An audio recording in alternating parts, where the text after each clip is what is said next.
చేరిన మీ అందరికీ ప్రభువును రక్షకుడైన యేసుక్రీస్తు ప్రశస్తమైన నామంలో పరిశుద్ధ అభిషేక అగ్ని పరిచర్య అంతటి తరపున బయట నలుగురు చెప్తారు, ప్రైజ్ ది లార్డ్. దేవుని సన్నిధి మనతో ఉండునగాక. జాగ్రత్తగా వాక్య భావాలకి వెళ్దాం పిల్లారా. యెషయా పుస్తకం 6వ అధ్యాయం 2వ వచన భాగాన్ని చదువుతాం.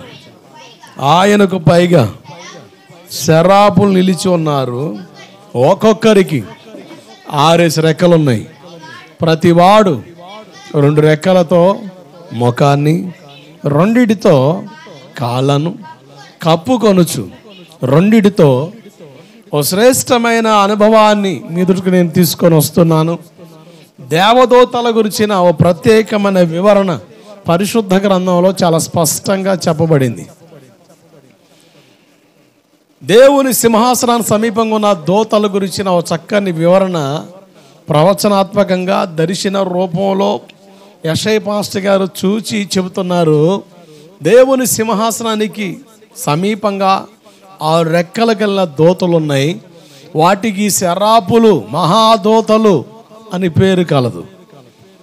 6 రెక్కలు కలిగిన ఈ దూతలు 2 రెక్కలతో ముఖాన్ని కప్పుకొని, 2 రెక్కలతో కాళ్ళు కప్పుకొని, 2 రెక్కలతో ఎగురుతూ ఉన్నాయి. చాలా స్పష్టంగా బైబిల్లో ఈ విషయాన్ని ప్రస్తావించడం మనం చూసాం. ముఖాన్ని ఎందుకు కప్పుకున్నాయి చెప్పగానే చెబుతున్న విషయం ఏంటంటే, మనం కనబడకూడదు, దేవుడు కనబడాలి. కాళ్ళు ఎందుకు కప్పుకున్నాయి, మన ఇష్టాన్ని జరిగించకూడదు, దేవుని ఇష్టాన్ని జరిగించాలి. 2 రెక్కలతో ఎగిరి వెళ్తా ఉన్నాయి. చెప్పగానే చెబుతున్న విషయం ఏంటంటే, ఒక రోజున మనం కూడా పక్షిరాజుల రెక్కలు దాల్చి ఎగిరి వెళ్ళిపోతాము. గట్టిగా చప్పలు కొడుతూ స్తోత్రం చెబుదాం. హల్లెలూయా. ఎగిరి వెళ్ళాలంటే యోబు 34:20 ప్రకారంగా బలవంతులే దైవికంగా కొనిపోబడతారు అన్న సంగతి అక్కడ ఉంది. అంటే బలహీనులు దైవికంగా కొనిపోబడలేరు అన్న సంగతి కూడా మనకు అర్థం అవ్వాలి. ఏంటి బలం? తింటే వచ్చే బలమా, తాగితే వచ్చే బలమా, తేరగా తిరిగి వచ్చే బలమా? కాదు, ఆత్మ సంబంధమైన బలం. దీని గురించిన చాలా చక్కని వివరాలు పరిశుద్ధ గ్రంథాల్లో మనం చూసాం. ఎస్తేరు పుస్తకం 10వ అధ్యాయం 2-3 వచనాల్లో మొర్దెకై బలమును గూర్చి అనే ప్రస్తావన ఉంది. ఎవరి మొర్దెకై? బెన్యామీను గోత్రికుడని, చెరపట్టబడిన యూదుడని, ద్వారపాలకుడిగా పనిచేస్తున్నాడని, ఒక అన్య దేశంలో నివసిస్తున్నారని, బానిసత్వ అనుభవంలో ఉన్నాడని మనం ఎస్తేరు పుస్తకంలో చూడగలుగుతాం. ఏ గోత్రం? బెన్యామీను గోత్రం. ఈ బెన్యామీను గోత్రాన్ని గురించిన చాలా చక్కని విషయాలు మీద తీసుకొని వచ్చాను. బెన్యామీను గోత్రాన్ని గురించిన ప్రస్తావనలో ఈ బెన్యామీను అసలు పేరు బెనోని, దుఃఖపుత్రుడు కాస్త దేవుని కుడి చేతి పుత్రుడిగా మారడానికి కారణం తండ్రి చేసిన ప్రార్థన. అంటే మన కొరకు ప్రార్థించే దైవజనుడు మనం కలిగి ఉండాలి. అతని బలం అది. విశ్వాసిగా నీ బలం ఏంటి? నీ కొరకు ప్రార్థించే దైవజనుడు నువ్వు కలిగి ఉండాలి. ఒక చక్కని సహవాసం కలిగి ఉండాలి. 2 ఎస్తేరు పుస్తకం 2వ అధ్యాయం 21-22 వచనాల్లో ద్వారపాలకుడిగా పనిచేస్తున్న ఈ మొర్దెకై తన పనిలో నమ్మకత్వం కనపరచడం ద్వారా రాజు ప్రాణాలు కాపాడబడ్డాయి. మొర్దెకై బలం ఏంటి? నమ్మకత్వం. సామెతలు 28:20 ప్రకారంగా నమ్మకస్తునికి మెండైన దీవెనలు అని ప్రస్తావించబడింది. బైబిల్లో మనం చూడగలిగాం 5 శ్రేష్టమైన సంగతులు నమ్మకత్వాన్ని గురించి. ఆశీర్వాదం అంటే ప్రతి ఒక్కరికి ఆశే. ఎవరికి ఆశీర్వాదం వస్తుంది, ఎవరిని దేవుడు దీవిస్తాడు మెండుగా అంటే నమ్మకస్తుల్ని. మనం అంటాం ఏ విషయాలు నమ్మకం ఉండాలని. పౌలు పాస్టర్ గారు, తిమోతి పాస్టర్ గారు అంటే అన్ని విషయాలు నమ్మకస్తులుగా ఉండాలి. బైబిల్లో 5 సంగతుల మీద తీసుకొని వచ్చాను. ఒక వ్యక్తి దేవుని ఎదురు నమ్మకస్తులుగా ఉండాలి. 2, తన రక్షణ కొరకు దేవుడు వాడుకున్న దైవజనుడు, సంఘ కాపురి, ఆత్మీయ తండ్రి, సేవకుడు, నాయకుడు వాళ్ళ ఎదుటి నమ్మకంగా ఉండాలి. ఇలా రక్షించబడి మనల్ని గాలి వదిలేసాడా? లేదు. ఏదైనా తోటకు ఆదం చేర్చినట్టుగా, గాయపడిన బాటసారిని పూటకూలు వానింటికి చేర్చినట్టుగా మనల్ని ఒక సంఘంలో చేర్చాడు. పరిశుద్ధ అభిషేక అగ్ని అనే ఈ పరిచర్లో నువ్వు చేర్చబడ్డావు. మందిరంలో నమ్మకస్తులుగా ఉండాలి. మందిరానికి వెళ్ళి వచ్చేది సరిపోదా? బైబిల్ చెబుతుంది ఆయన భుజంపై రాజ్యభారం ఉంది అని. అంటే ప్రతి ఒక్కరికి ఒక బృహత్తరమైన బాధ్యత దేవుడు ఇచ్చాడు. బైబిల్లో చాలా స్పష్టంగా రాయబడి ఉంది. పేతురు పుస్తకంలో 1వ పత్రికలో మనం చూడగలిగాం. మనం యాజకులమని, రాజుకులమని, బోధకులమని. అంటే ప్రతి ఒక్కరూ సేవకులు అవ్వాలా అంటే వాక్యం చెప్పే ఆ విధానమే సేవ. సంఘాలకు అడ్డమే సేవ, ఈ అపోహలో చాలామంది ఉండిపోయారు. పరిచర్యలో పాలు పొందడం, దైవజనుడితో కలిసి పనిచేయడం కూడా దేవుని సేవే. దేవుడికి స్తోత్రం కలుగునుగాక. హల్లెలూయా. అందరూ కలిసి దేవుని పనిలో పాలు పొందే బాధ్యతను దేవుడు మనకి ఇచ్చాడు. అంటే పరిచర్య చేయాలి, బృహత్తరమైన బాధ్యత దేవుడు ఇచ్చాడు. చేసే ఈ పరిచర్యలో నమ్మకస్తులుగా మనం ఉండాలి. ఐదోదిగా మనం చూసాం, మన జీవనం కొరకు దేవుడు జబ్బులు ఇచ్చాడా, డబ్బులు ఇచ్చాడా? డబ్బులు ఖర్చు పెట్టే విషయంలో నమ్మకస్తులుగా ఉండాలి. మనందరిని దేవుడు లెక్క అడుగుతాడు. ప్రతి పైసాకి మనం లెక్క చెప్పాలి. దేవుడికి ఇచ్చే ప్రతి పైసాకి నువ్వు లెక్క చెప్పాలి. నా డబ్బులు నా ఇష్టం, నేను ఎలాగని చేస్తానంటే కుదరదు. దేవుడిని లెక్క అడుగుతాడన్న సంగతి మర్చిపోకు.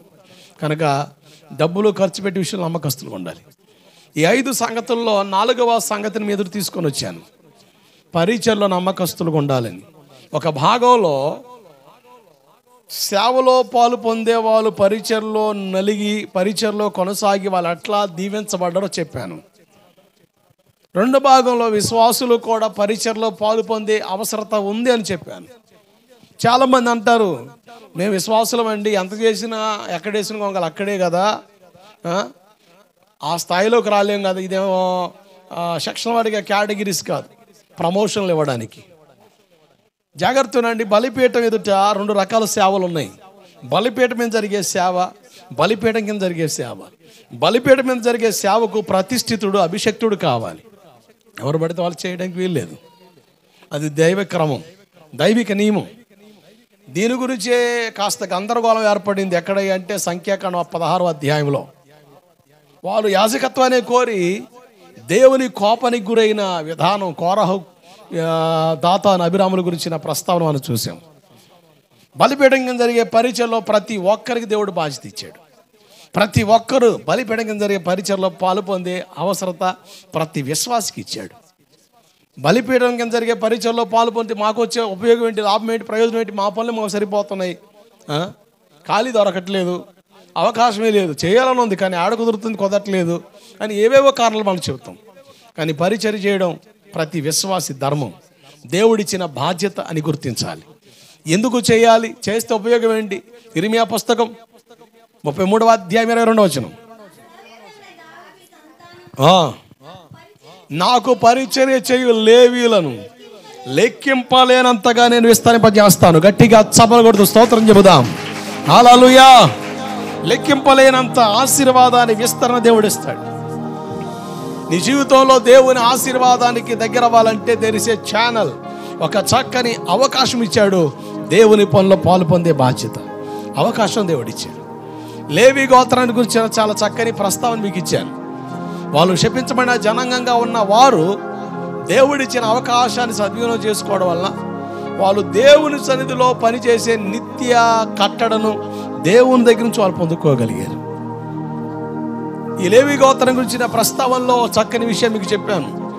తండ్రి అయిన యాకోబు వాళ్ళకున్న కోపను బట్టి, వాళ్ళు చేసిన ఆ దారుణాన్ని బట్టి పట్టణాన్ని వాళ్ళు రక్తంతో నింపేశారు, చంపేశారు, జనాల్ని నరహంతకులుగా మిగిలిపోయారు. దేవుని శాపం, శపితమైన జాతిగా మీకు కనబడ్డారు. కానీ దేవుడిచ్చిన అవకాశం వాళ్ళు మీరు సద్వినియోగం చేసుకోవడం ద్వారా, పాస్టర్ గారు మోషే గారు అంటున్నాడు, ఊరిమ్ము తుమ్మిమ్ము నీ భక్తునికి కలదు అన్నాడు. దేవుడికి స్తోత్రం కలుగునుగాక. దేవుడు ఒక చక్కని అవకాశం దేవుడిచ్చాడు వీళ్ళకి. దేవుని చిత్తం తెలుసుకునే అవకాశం లేవి గోత్రానికి దేవుడిచ్చాడు. దేవుని చిత్తం తెలుసుకోవాలి అంటే మన మనోనేత్రాలు వెలిగించబడాలి. ఈ మనోనేత్రాల గురించి నా చక్కని అధ్యాయాన్ని మీ ఎదురు తీసుకొని వచ్చాను. యెషయా పుస్తకం 6వ అధ్యాయం 1వ వచనంలో, రాజు ఉజ్జియా మృతి పొందిన సంవత్సరమున అత్యున్నత సింహాసనంపై ప్రభువు ఆసీనుడుగా నేను కన్నులారా చూచాను అన్నాడు యెషయా పాస్టర్ గారు. ఎవరు ఈ రాజు ఉజ్జియా? దినవృత్తాంతాలు 2వ పుస్తకం 26:16లో అతడు స్థిరపడిన తర్వాత మనసును గర్వించి చెడిపోయానని ఉంది. జాగ్రత్తనండి, గర్వం చాలా ప్రమాదకరమైంది. దేవుని ప్రత్యక్షతను పొందుకోకుండా చేస్తుంది. గర్వం చాలా ఎంత నాశనానికి మనల్ని ఈడ్చుకొని పోతో లేఖనాల్లో చాలా విషయాల మీద తీసుకొచ్చాను. 5 జాతులు వాళ్ళు గర్వించారని, మోయాబీల జాతి గర్వాన్ని గురించిన వివరణ మీకు ఇచ్చాను. నిర్గమాకాండం 18:11 ప్రకారంగా ఐగుప్తులు గర్వించారు అన్న ప్రస్తావన మనకు కనబడుతుంది. ఐగుప్తుల గర్వానికి కారణం ఐగుప్తు దేశం సుందరమైన పట్టణం, అది ఆహ్లాదకరమైన పట్టణం, తాత్కాలిక ఆనందానికి ఒక కేర్ ఆఫ్ అడ్రస్గా ఉంది ఐగుప్తు దేశం. ఎవరన్నా తాత్కాలిక ఆనందం పొందాలంటే ఐగుప్తు దేశానికి శిఖరికి వెళ్తే చాలు. నేత్ర ఆనందాలకి చాలా సదుపాయాలు కలిగించే దేశం. అక్కడ గోల చేసే ఒక మోకుందని, అల్లరి మోకుందని మనం చూసాం. అక్కడ ఉన్న పరిస్థితులు ఎలా ఉన్నాయంటే హెబ్రీ 11:26 ప్రకారంగా ఐగుప్తులో అల్పకాల పాప భోగం కనబడింది. దాన్ని విడిచి మోషే క్రీస్తు కొరకు బ్రతికాడు. ఆమేన్. మనం ఉండే పట్టణంలో, మనం ఉండే ప్రాంతాల్లో అల్పకాల పాప భోగాలు కనబడతాయి. అనగోవిందపురంలో తాత్కాలిక ఆనందాలు కనబడతాయి, తాత్కాలిక సంతోషాలు కనబడతాయి, తాత్కాలిక సుఖాలు కనబడతాయి. వాటిని విడిచి మోషేలాగా మనం బ్రతకాలి. దేవుడికి స్తోత్రం కలుగునుగాక. నలుగురితో నారాయణ, కులంతో గోవింద్ అని చెప్పేసి గందరగోళ వ్యవహారాలు చేస్తే మాత్రం దేవుడు సహించాడు. పాపాన్ని గురించి వచ్చే శ్రేష్టమైన వివరాలు మీకు ఇచ్చాను. మరొక సంగతి మీద తీసుకొని రావడానికి ఇష్టపడుతున్నాను. చూడండి ఒకసారి ఐగుప్తులో ఏముందో చాలా చక్కగా ప్రస్తావించబడింది.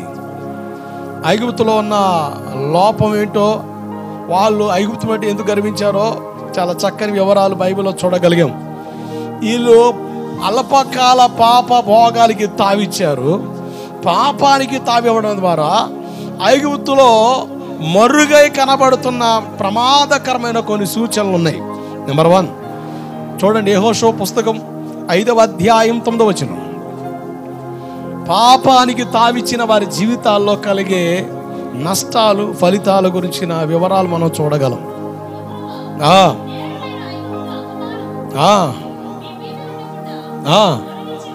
ఐగుప్తులో అవమానం ఉంది.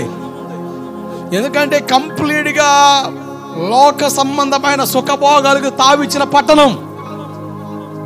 ఈరోజు చదువు మితిమీరిపోతుంది, డబ్బులు బాగా సంపాదించగలుగుతున్నాం. ఎప్పుడైతే డబ్బులు చేతికి వస్తున్నాయో మనుషుల అల్పకాల పాప భోగాలను కోరుకొని ఆ తుచ్చమైన ఆలోచన బయలుదేరుతుంది. దేవుడు చెప్పాడు, చివరి దినాల్లో మనుషులు ఎంత దారుణంగా దిగజారుతారు. ఇలా దిగజారడం వల్ల మనిషికి విలువ కలుగుతుందా, అవమానం కలుగుతుందా? అవమానమే. ఉన్న విలువ పాడు చేసుకోవడమే, ఉన్న గౌరవాన్ని పాడు చేసుకోవడమే. ఒక పెద్దరికంగా నువ్వు ఉన్నప్పుడు, ఒక ఇంట్లో కానీ, ఒక కుటుంబంలో కానీ, ఒక నీ కుటుంబాల్లో కానీ ఒక స్థాయిలో ఉన్నప్పుడు దాన్ని కాపాడుకోవాలి. విలువ ఉన్నప్పుడు ఆ విలువను భద్రం చేసుకోవాలి, దాన్ని పాడు చేసుకోకూడదు. పూర్వకాలంలో పెద్దరికంలో ఉండే తలకాయలు ఉండేవాళ్ళు. వాళ్ళు జాగ్రత్తగా వాళ్ళ గౌరవం వాళ్ళు కాపాడుకునేవాళ్ళు. ఈరోజు పెద్దరికంలో ఉన్న వాళ్ళు ఫుల్గా తాగి జారుతున్న లింగి అర్థం కావట్లేదు, ఊడిపోయిన సొక్క అర్థం కావట్లేదు. వాడు అటువంటి ఇతవా చేస్తాడు, నువ్వు కూడా తాక్కర నాకలని అంటాడు. ఎవడు తాక్కని అంటాడు? నీవు చెప్పి పనికి మన ముచ్చడికి విలువ ఏడు ఉంటుంది? విలువ ఉంటుంది కదా. అవమానం అంటే పాపం తీసుకొచ్చే బలమైన నష్టం, అవమానం. నీ విలువ మొత్తం పోవడమే. కానీ అది ఏ పాపమైనా అవ్వచ్చు. ఏ పాపం నువ్వు తావిచ్చావో ఆ పాపం నీకు తెచ్చే ఘనత ఏంటి తెలుసా? అవమానం. విలువ ఉండదు. పిల్లల ముందు విలువ ఉండదు, భార్య ముందు విలువ ఉండదు, సమాజం విలువ ఉండదు. కానీ మనుషులు నీ అవసరం బట్టి నీ ఎదుట మంచిగా మాట్లాడొచ్చావు, కానీ నువ్వు ఎలాగా నీడు పక్క పనికిమాలోడు, దరిద్రుడు అంటారు, పనికిమాలిదురు అంటారు.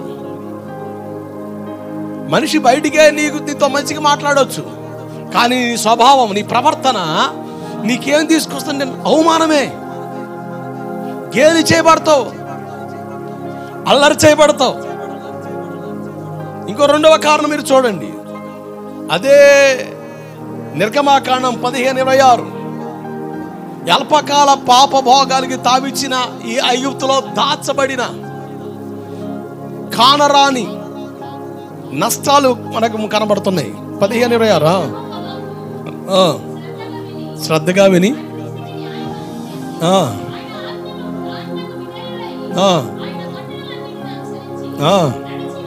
నడిచిన ఎడల నేను ఐగుప్తులో కలగ చేసిన రోగములలో ఏది మీకు రానివ్వను. శ్రద్ధగా దేవుని వాక్యాన్ని జాగ్రత్తగా బుద్ధిగా వాక్యానికి అప్పగించుకొని బతికితే ఐగుప్తులో కల్లా ఏ రోగం మీకు రానివ్వను అన్నాడు. అంటే ఐగుప్తు రోగాల పుట్ట, రొచ్చు. ఈరోజు సుఖవంతమైన జీవితాలకి, విలాసవంతమైన జీవితంలో పడిన మనిషికి ఈ సుఖభరితమైన రోగాలు వస్తున్నాయి. ఇప్పుడు మితమీరి బతికినోడికి ఏమవుతుంది అంటే, విచ్చలుడి తినోడికి ఏమవుతుంది అంటే AIDS, ఎయిడ్స్, HIV.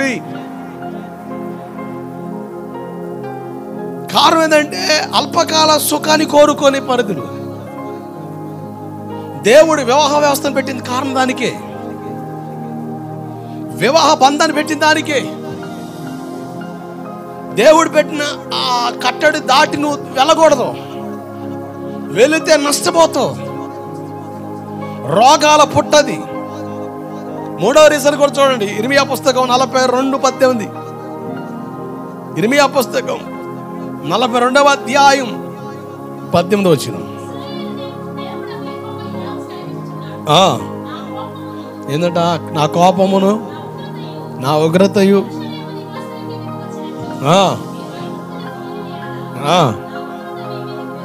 జాగ్రత్తనండి. దేవుడు అన్నాడు, మీరు కనుక ఐగుప్తుకి వెళ్తే ఉగ్రత వస్తుంది. ఐగుప్తు లోకంతో పోల్చబడింది, ఐగుప్తు పాపంతో పోల్చబడింది, ఐగుప్తు చీకటి జీవితంతో పోల్చబడింది. ఐగుప్తు దేవుని కోపానికి దగ్గరయింది. అంటే ఐగుప్తు మీద ఏముంది అంటే దేవుని కోపం, దేవుని ఉగ్రత ఉంది. అంటే దేవుని కోపాన్ని రేపేవారిగా మారుతాం. నెంబర్ 1, అల్పకాల పాప భోగాలు చూసి మన పరుగులు తీస్తే అవమానం కలుగుద్ది.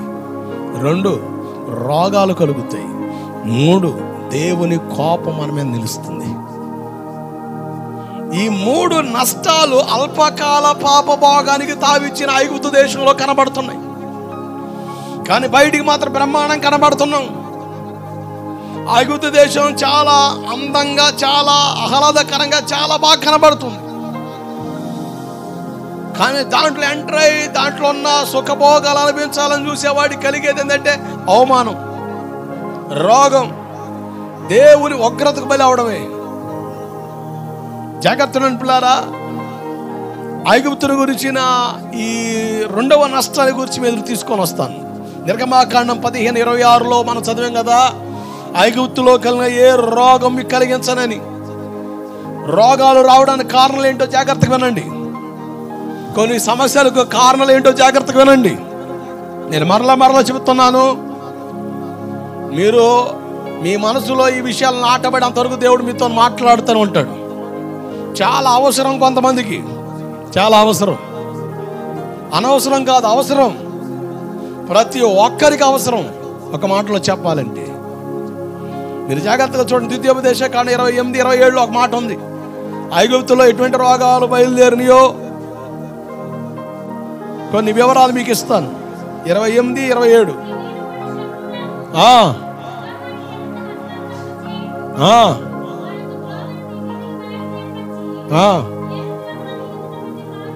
ద్వితీయోపదేశకాండం 28-27. అదిగో యెహోవా ఐగుప్తు పుండు, అది మూల వ్యాధి చేతను, అదిగో కుష్టు చేతను, ఇవన్నీ దరిద్రపు లోపాలన్నీ కూడా, ఈ జబ్బులన్నీ కూడా ఐగుప్తులో ఉన్నాయి. ఐగుప్తు పుండట. ఇంకొకటి మూల వ్యాధి, గజ్జి. అదే 28-60. ద్వితీయోపదేశకాండం 28-60. నీవు భయపడిన ఐగుప్తు క్షయ వ్యాధులన్నింటినీ, క్షయ వ్యాధి, టీబీ కాదమ్మా, టీబీ. అర్థమైందా? దేవుడికి స్తోత్రం కలుగునుగాక. టీవీయా? ఏ టీవీ అన్నావు? టీబీ అంటే క్షయ వ్యాధి. క్షయ వ్యాధుల్లో కూడా చాలా రకాలు ఉన్నాయి. అది మనిషిని పీల్చేస్తుంది. అది మనిషికున్న బలాన్ని మొత్తాన్ని పిప్పు చేస్తుంది. క్షయ వ్యాధి. ద్వితీయోపదేశకాండం 7:15. యెహోవా నీ యొద్ద నుండి సర్వ రోగాలను తొలగించి జాగ్రత్త నడిపిలారా, పోగొట్టని రోగాలన్నీ కూడా ఐగుప్తులో ఉన్నాయి. మాయ రోగాలని చెప్పాలి. ఈరోజు రోగాలకి కారణాలు ఏమిటి? ఎందుకు నీ రోగం పోవట్లేదు? ట్యాబ్లెట్ వాడినా పోవట్లేదు, ప్రార్థన చేసినా పోవట్లేదు. అంత బలం ఏడు నుంచి వచ్చింది నీ రోగానికి? నీకున్న జబ్బుకి అంత బలం ఏడు నుంచి వచ్చింది అంటున్నాను. నీకున్న బలహీనత పోవాలని లేదా? నీకున్న రోగం తగ్గాలని లేదా? దృష్టి పెట్టండి. కొన్నిసార్లు పాస్టర్ గారిని ఎత్తిమీ చేయబెడితే సమ్మగా హాయిగా ఉంటుంది. ఇంటికి వెళ్ళిన తర్వాత మళ్ళీ మొదలైపోద్ది నీ బాధ. ఏందోనండి, ఇంటి చర్చికి వెళ్తేనే బాగుంటుంది, మళ్ళీ ఇంటికి వస్తేనేమో యథావిధిగానే ఉంటుంది. ఎందుకంటే నీ బుద్ధి మారలే, నీ వంకర తీరు మారలే, నీ మాట మారలే, నీ చూపు మారలే. అవి మాత్రం గుర్తుండవు. అయ్యో నా పాపమే కదా, నా బలహీనతే కదా అన్న ఆలోచన రాదు. ఏ కాడికి దేవుడు నాకు చేయలేదు, ఆ పాస్టర్ చేస్తే నాకు తగ్గలేదు. దేవుడు చేయడు, ఏ పాస్టర్ పని చేస్తే నీ రోగం పోదు. అది ముదురుదు తప్ప. నేను వాస్తవం చెప్తున్నాను. ఈరోజు చాలా మంది దేవుడిని అడ్డం పెట్టుకొని బతకాలని చూస్తున్నారే కానీ భక్తి చేయాలని ఆలోచనలోకి రావట్లే. నటించవద్దు. నటిస్తే నష్టపోయేది మనమే, నువ్వే. నటిస్తే నష్టపోయేది నువ్వే, ఆ బాధ భరించేది నువ్వే, ఆ వ్యాధి చేత కృంగి కృషించి నశించి నరకానికి పోయేది నువ్వే. దేవుడు బాధ్యుడు కాడు, నువ్వు వెళ్ళే సంఘం బాధ్యుడు కాదు, నువ్వు కట్టుకున్న ఇల్లు బాధ్యత వహించదు. వాస్తు దోషాలని ఈ దోషాలని, అసలైన దోషం నువ్వే, నీలోనుంది ఆ దోషం. ఆ దోషాన్ని కడుక్కో. అర్థమైందా? కిటికీ మారితే నీ దోషం పోదు, దేవుని కాడు ఒప్పుకో. ఈ పిచ్చి పనులకు తావెత్తున్నారు జనాలు. కలిసి రావాలని చెప్పేసి నెలపూట రోజున లక్కీ ఫేసులు చూస్తే కలిసి వచ్చేద్దా? మరి చెప్పండి, నేను కూడా చూస్తాను, నాకు కూడా చాలా అవసరాలు ఉన్నాయి. మీకు ఎంత కలిసి వస్తుంది చెప్పండి నాకు. మరి బ్యాంకుల్లో దాచుకుంటున్నారా, లేకపోతే సింగపూర్కో లేకపోతే అమెరికా తరలిస్తున్న మీ డబ్బులు అంత కలిసి వచ్చేస్తుంటే చెప్పండి నాకు. పిచ్చి పిచ్చి పనులన్నీ చేస్తామండి. దేవుని వాక్యం ఎదుట మనల్ని మనం జాగ్రత్తగా ఆలోచన చేయండి. నా బాధ ఏంటంటే దేవుని వాక్యం నువ్వు పరిశీలన చేయి, నీ స్థితి అని నీకు అర్థమైపోద్ది.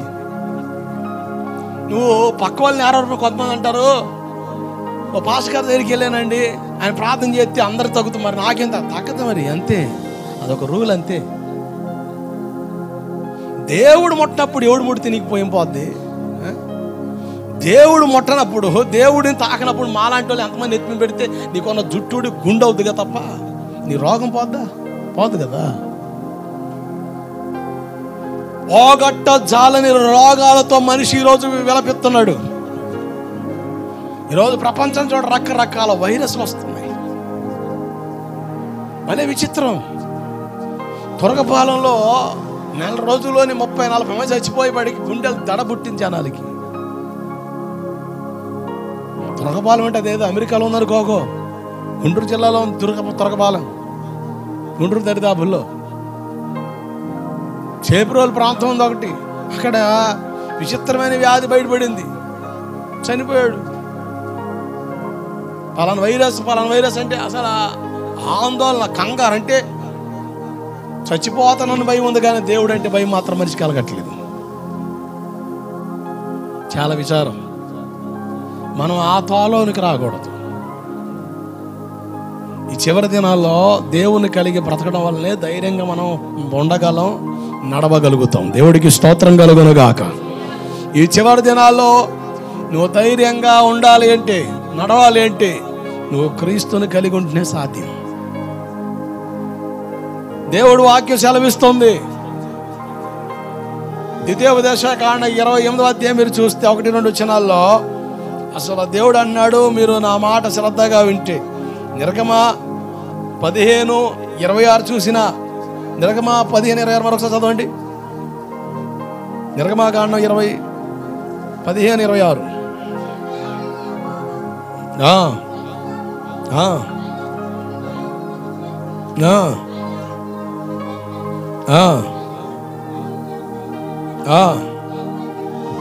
శ్రద్ధగా విని, కాన్సెప్ట్ ఏమనండి, శ్రద్ధగా విని. ఏం వినాలి? డాక్టర్ గారి దగ్గరికి వెళ్తాం. ఏందో సార్ డాక్టర్ గారు రోజు రోజుకి నొప్పి ఎక్కువ అవుతుందని డాక్టర్ గారు చెప్తాడు. 4 రోజుల దాకా నుంచి చేతితో పని చేయొద్దని. ఎవరిని వచ్చాయా? అబ్బా డాక్టర్ గారు బరువు ఎత్తొద్దు అన్నాళ్ళే. ఏంది డాక్టర్ గారు? సారా సీసా మాత్రం భలే ఎత్తున్నావా? ఎవరి సిగరెట్ పీక మాత్రం భలే ఎత్తున్నావా? అవి అంటే అంత బరువు ఉండవు కదా. అబ్బా మళ్ళీ కొలతలో పిచ్చి పిచ్చి వ్యవహారాలు. డాక్టర్ గారు చెబుతాడు, నువ్వు మర్యాదగా ఎట్లా చేస్తే బతుకుతావు అంటే, అమ్మో నువ్వు తాగావా, సుట్ట తాగావా, సిగరెట్ తాగావా, ముందర పుట్టుకొని చస్తావంటే 4 రోజులు నిక్కార్చుకుంటాడు. టయానికి తింటాడు, టయానికి పడుకుంటాడు. వాళ్ళ ఆవిడ కూడా, మా ఆయన చాలా బంగారం అండి బాబు, రత్నాలు ఉండ అనే పొగుడి పొందుకుంటాడు. ఆ బజార్లో కూడా ఈ మధ్యన మా వాడు బాగున్నాడండి అంటారు. 2 నెలల తర్వాత మరలా అదే రుచిలో దొరుకుతుంటాడు.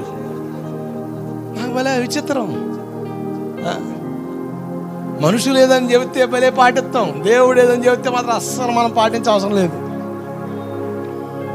ఇలా ఉంటే నష్టపోయేది నువ్వే.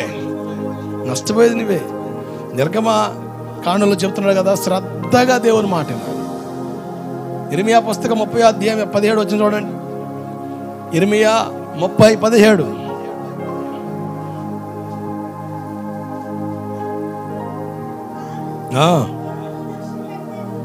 సియోనుని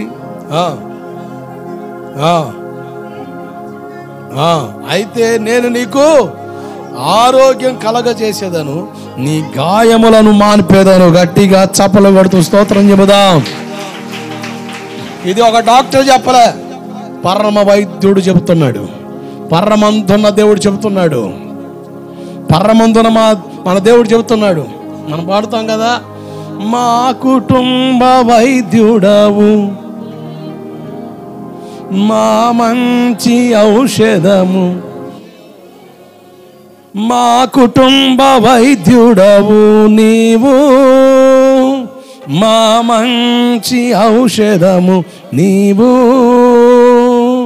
నా వ్యాధి బలహీన సమయాలలోనా, నా వ్యాధి బలహీన సమయాలలోనా నాతో ఉండే దేవుడు నీవు, నాతో ఉండే దేవుడు నీవు, నాతో ఉండే దేవుడు నీవు, నాతో ఉండే దేవుడు నీవు. యేసయ్యా యేసయ్యా యేసయ్యా, పాడదాం అందరం. యేసయ్యా యేసయ్యా యేసయ్యా యేసయ్యా, మాట్లాడే దేవుడవు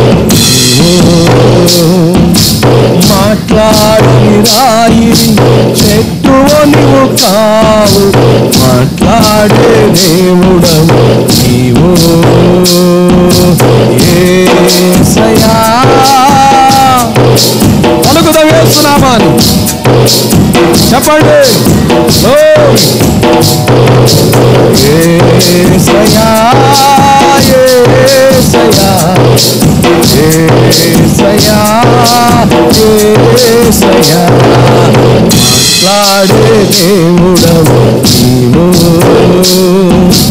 మాట్లాడని రాయివి చెట్టువో నీవు కావు, మాట్లాడే దేవుడవు నీవు. యేసయ్యా యేసయ్యా యేసయ్యా పాడాలన్నారు. యేసయ్యా యేసయ్యా యేసయ్యా మాట్లాడే దేవుడవు నీవు, మాట్లాడని రాయుడు చెప్పువను కాదు, మాట్లాడే దేవుడవు నీవు. చప్పలు కొడుతూ గట్టిగా. మా కుటుంబ వైద్యుడవు నీవు, మా మంచి ఔషధము నీవు, మా కుటుంబ వైద్యుడవు నీవు, మా మంచి ఔషధము నీవు. నా వ్యాధి బలహీన సమయాలలోన, నా వ్యాధి బలహీన సమయాలలోన మాతో ఉండే దేవుడ నీవు, నాతో ఉండే దేవుడ నీవు. అందరూ నాతో ఉండే దేవుడ నీవు, మాతో ఉండే దేవుడ నీవు. యేసయ్యా. వెనకలున్న వాళ్ళు కూడా కలిసి పాడదాం. యేసు నామములోన విలువ శక్తి నిలబెడదాం. యేసయ్యా యేసయ్యా యేసయ్యా. నన్ను ప్రేమించావు నీవు, నన్ను పోషించావు నీవు, నన్ను ప్రేమించావు నీవు, నన్ను పోషించావు నీవు. నా పాపము తీసి పరిశోధన చేసి, నా పాపము తీసి పరిశోధన చేసి నాతో ఉండే దేవుడ నీవు, నాతో ఉండే దేవుడ నీవు. అందరూ నాతో ఉండే దేవుడ నీవు, నాతో ఉండే దేవుడ నీవు. యేసయ్యా. అందరూ హల్లెలూయా గ్లోరీ. యేసయ్యా యేసయ్యా యేసయ్యా యేసయ్యా. హల్లెలూయా. దేవుడు అన్నాడు, నీకు ఆరోగ్యం ఇస్తాను, నీ గాయాలు మానుపుతానని. ఈ మధ్యాహ్నం ఈ పగటి వేళ నేను చెబుతున్న విషయం ఏంటంటే, అసలు నీ రోగానికి కారణం ఏంటి? బైబిల్ ఏం చెబుతుంది? 4 విషయాలు ప్రస్తావించబడ్డాయి. ఒక వ్యక్తిలో అనారోగ్య సమస్య రావడానికి 4 కారణాలు మనం చూడబోతున్నాం. నెంబర్ 1 చూడండి ఒకసారి, మార్కు సువార్త 9వ అధ్యాయం 17-18 వచనాలు. మార్కు సువార్త 9వ అధ్యాయం. బోధకు కూడా ఏ దెయ్యం? మోగ దెయ్యం పట్టిన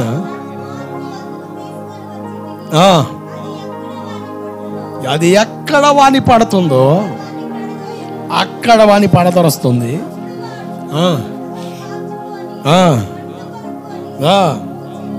జాగ్రత్త పిల్లారా, చిన్నప్పటి నుంచి ఈ సమస్యతో బాధపడుతున్నాడు.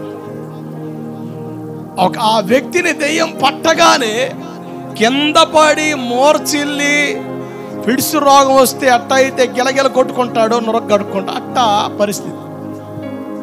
అబ్బాయ్ ఫిట్స్ అనుకుంటా, బాయ్ పిల్లోడికి చిన్నప్పటి నుంచి ఫిట్స్ అనుకుంటా అని డాక్టర్ చూపిస్తున్నారు, తగ్గడంలే. చెకప్లు చేశారు, ఏమి కనబడుతుంది, బాగానే ఉందమ్మా, తగ్గాలే. ఇంకో చిన్న ప్రయత్నం చేశారు. ఒకసారి ఓ మాంత్రికుడి దగ్గర చూపించకూడదు, గాలిసిందులేమో అనగానే అట్లా కూడా పోయారు.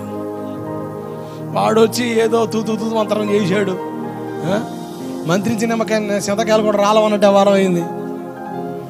ఇక రేజ్ అవుతుంది. అడప నెలకు ఒకసారి, నెలకు 2 సార్లు అంది.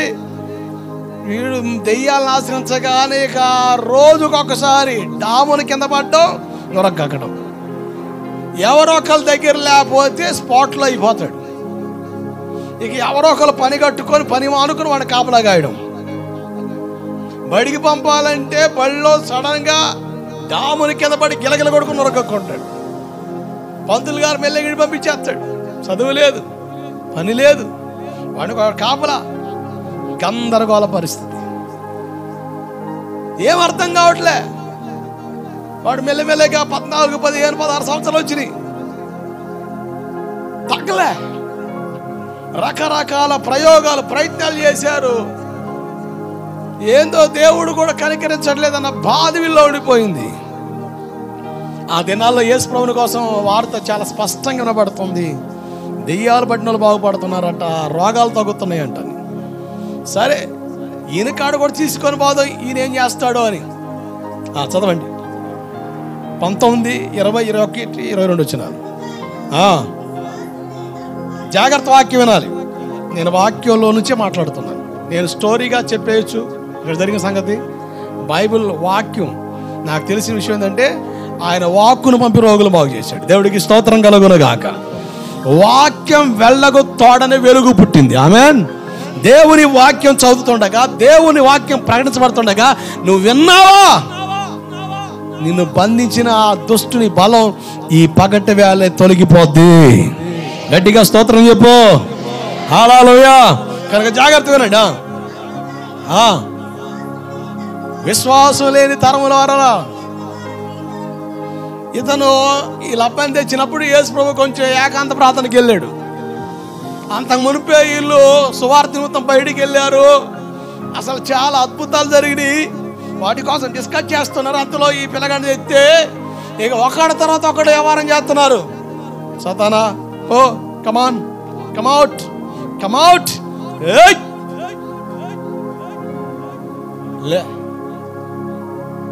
మళ్ళీ ఇంకొకటి వచ్చి ఇదే సంతు, ఒకళ్ళ తర్వాత ఒకళ్ళు. అయ్యా, మీ గురువు లేడా? మా గురువుతో పని లేదండి, మేము చాలు దీనికి అన్నాడు ఒకడు. చివరికి ఎవడు వల్ల కాలే. ఇక వాళ్ళ నాన్న, ఆ అబ్బాయి వాళ్ళ నాన్నకు డౌట్ వచ్చింది, వీళ్ళు ఎట్టున్నారంటే గురువుగారు అట్టుంటాడు అనే టైంకి యేసు ప్రభు వచ్చాడు.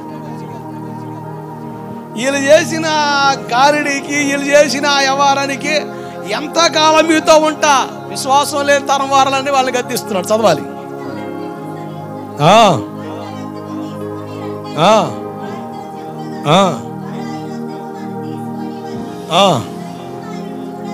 దెయ్యం ఆయన చూడగానే విలవిలలాడించారు గనక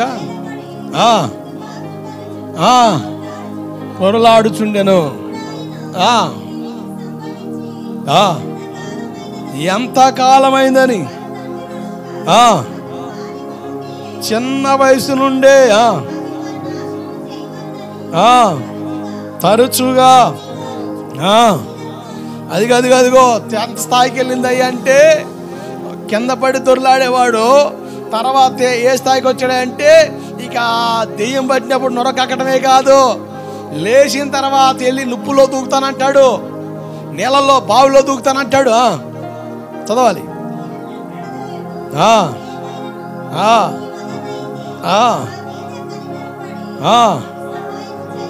ఇక వీళ్ళ దెబ్బకి ఆయన డౌట్ వచ్చింది. ఇక ఈ శిష్యులు ఎట్టున్నారు, ఈ గురుగారు ఎట్టుంటాడో, ఇది పోయేది కాదులే అని ఏదన్నా నీ వల్ల అయితే సహాయం చేయని అడుగుతున్నాడు.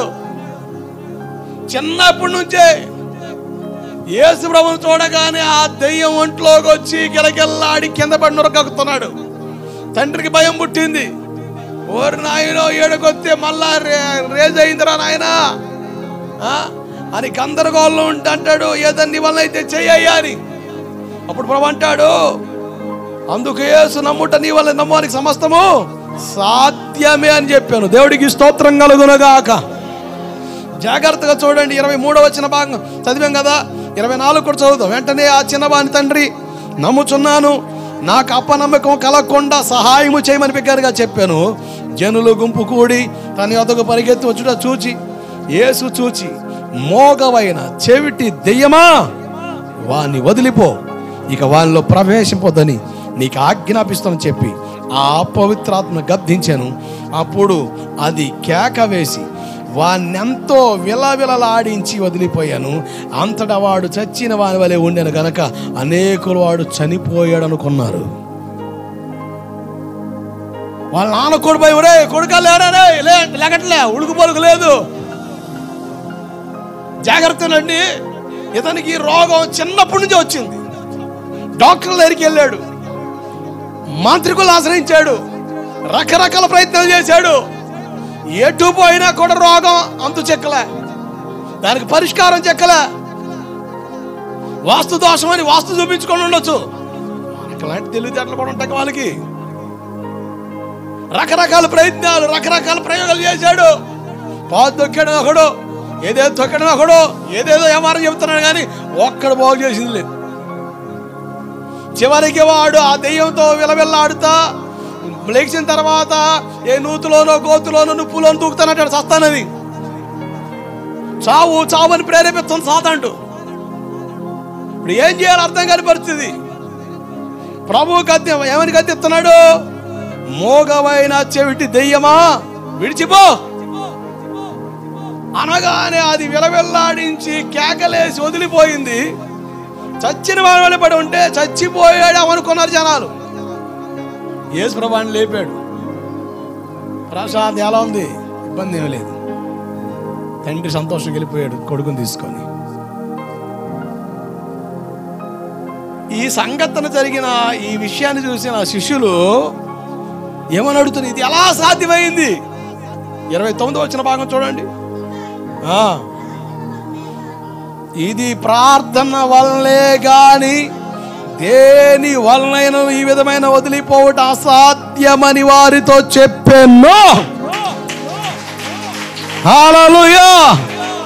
ఓన్లీ త్రూ ప్రేయర్, ప్రార్థన వల్లనే. టెక్నిక్స్ ఏం లేవు, ప్రార్థనే. ప్రార్థన వల్లే. కింద పుట్టినట్లు ఉపవాస ప్రార్థన. దెయ్యాల వల్ల కలిగిన రోగాలు పోవాలంటే నువ్వు ప్రార్థనలోనికి రావాలి, ప్రార్థించాలి, ఉపవాసం మొదలుపెట్టాలి. అంటే రోగాలు ఎవరి వల్ల కలుగుతున్నాయి చెప్పాలి. ఈ లైవ్లో చూసే వాళ్ళు కూడా జాగ్రత్త ఉండండి. ఎందుకంటే రకరకాల బోధలు ఉన్నాయి.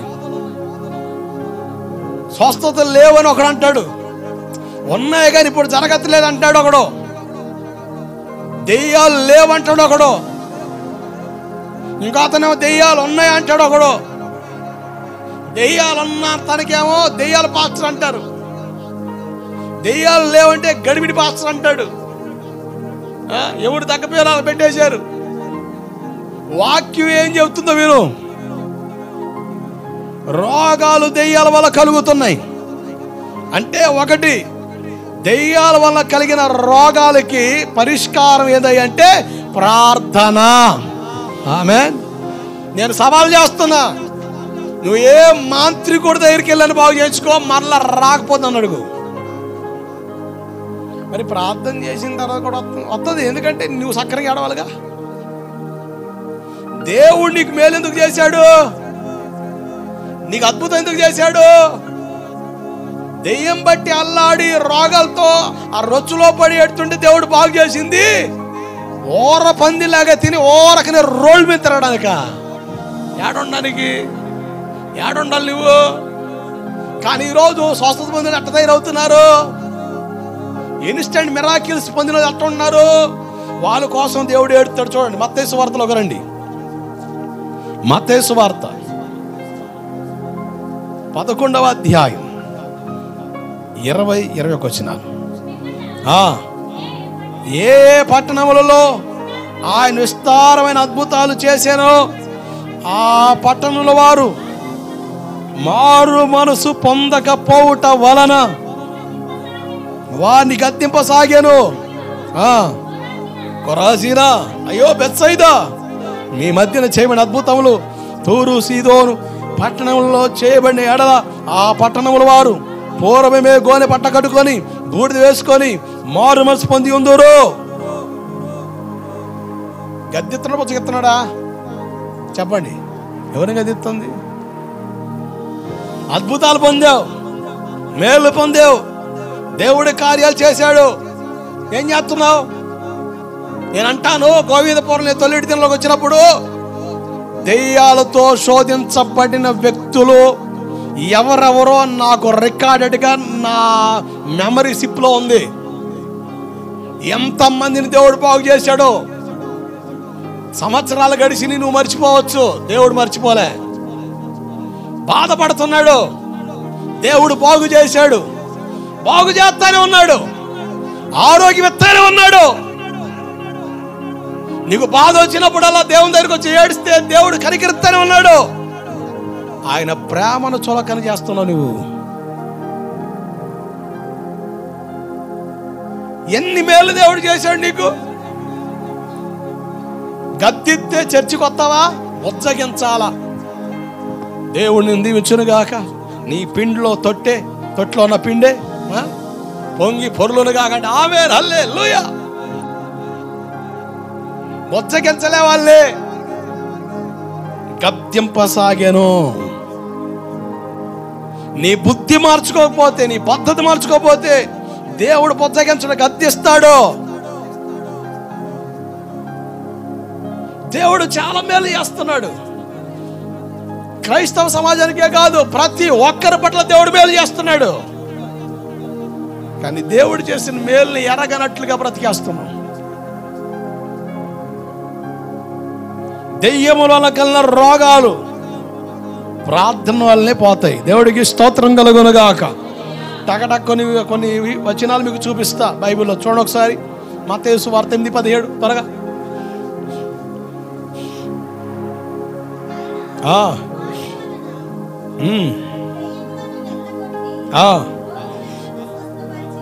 ఆయన మాట వల్ల దెయ్యాలను వెలగొట్టి, రోగులంటే దెయ్యాల వల్ల కలిగే రోగాలు బాగుపడ్డాయి. అంటే దెయ్యాలు పట్టిన వాళ్ళకే రోగాలు వచ్చినాయా? మిగతా వాళ్ళు వచ్చినాయి. దెయ్యాలు బట్టి దెయ్యాల వల్ల కలిగే రోగాలు పోవడానికి ముందర దెయ్యాన్ని గద్దించాడు, దెయ్యాన్ని వెలగొట్టాడు.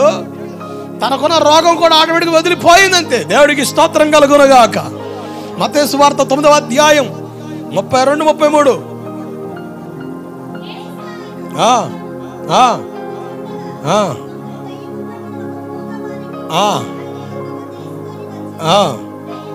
దెయ్యము వెళ్ళగొట్టబడిన తర్వాత ఏం చేశాడు? మోగతనం పోవాలయ్యా, నాలుక సడలింపబడాలయ్యా, నరాల ముట్టయ్యా, నాలుక రూపం ప్రభావ. ఒకవేళ నాలుక చిన్నదేమో లాగు ప్రభా కొంచెం లే. వాడు మోగాడు అవడానికి దాని వెనకాల ఉన్న రీజన్ దెయ్యమని అర్థమైంది. ప్రార్థన చేయగా ఆ దెయ్యాన్ని గద్దించాడు, దెయ్యం పోయింది, మాట్లాడడం మొదలు పెట్టాడు. దేవుడికి స్తోత్రం కలుగునుగాక. మరి బైబిల్లో రికార్డెడ్గా చెప్పండి, ఈ యేసు చరిత్ర అబద్ధమా పాస్టర్ గారు? హలో విశ్వాసి గారు, బైబిల్లో రికార్డెడ్గా చెప్పండి, ఈ విషయాలు అబద్ధమా?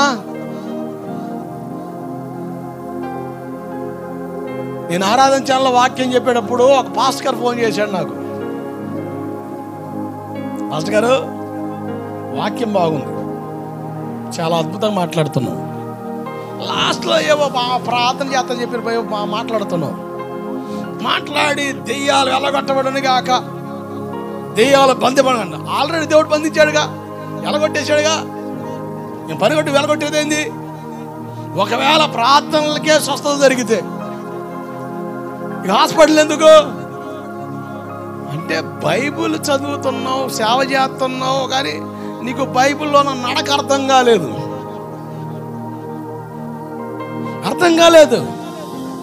నేను చెప్పా అప్పుడు ఆ వ్యక్తి అడిగిన ప్రశ్నకు నేను బాగా దేవుడు నా సేవలో చేసిన మేలు అద్భుతాలని ఒకసారి రికార్డెడ్గా బయటికి లాక్కొచ్చా. అప్పుడు నాకు ఈ 4 కారణాలు కనబడ్డాయి. ఈ 4 కారణాలకు వాక్యం ఆధారం ఉందా? వెతిగా, ఆధారం దొరికింది.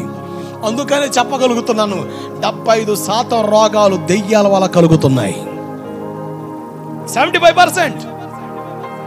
కృష్ణా జిల్లాలో ఒక ఆన్లైన్ ప్రేయర్లో నేను హాజరయ్యాను. నాకు తెలీదు, 13 సంవత్సరాల వయసు కన్నా పాపం తెచ్చారు. ఆమె మోగమ్మాయి అని తెలీదు.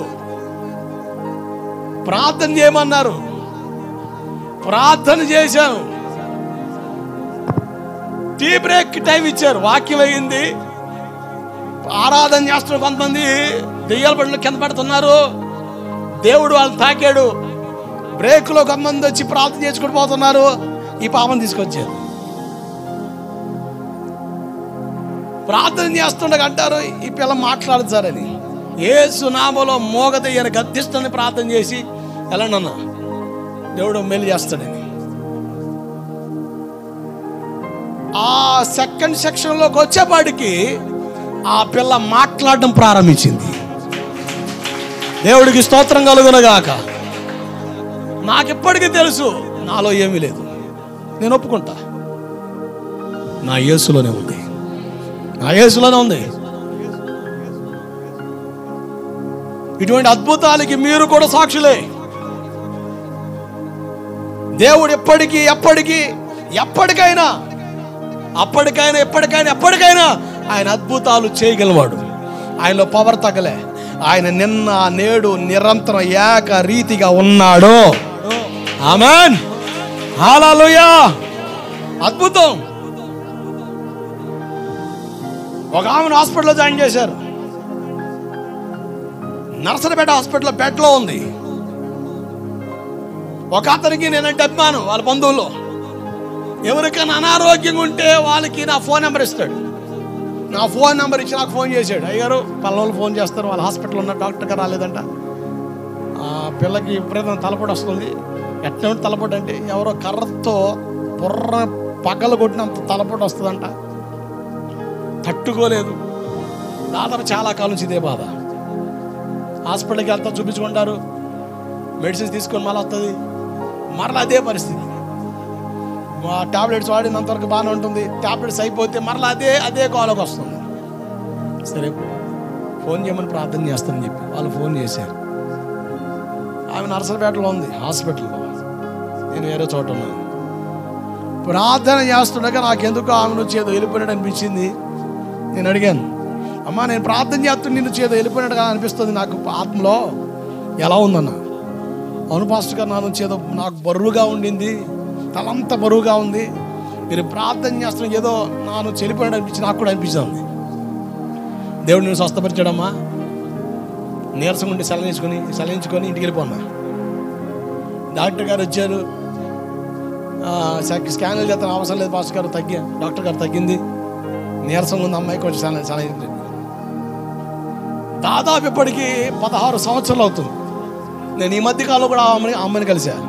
ఎలా ఉందమ్మంటే ఆమె చెప్పిండే మాట ఒకటి, ఆ రోజు నుంచి ఈ రోజు వరకు మరలా ఆ సమస్య నాకు లేదు.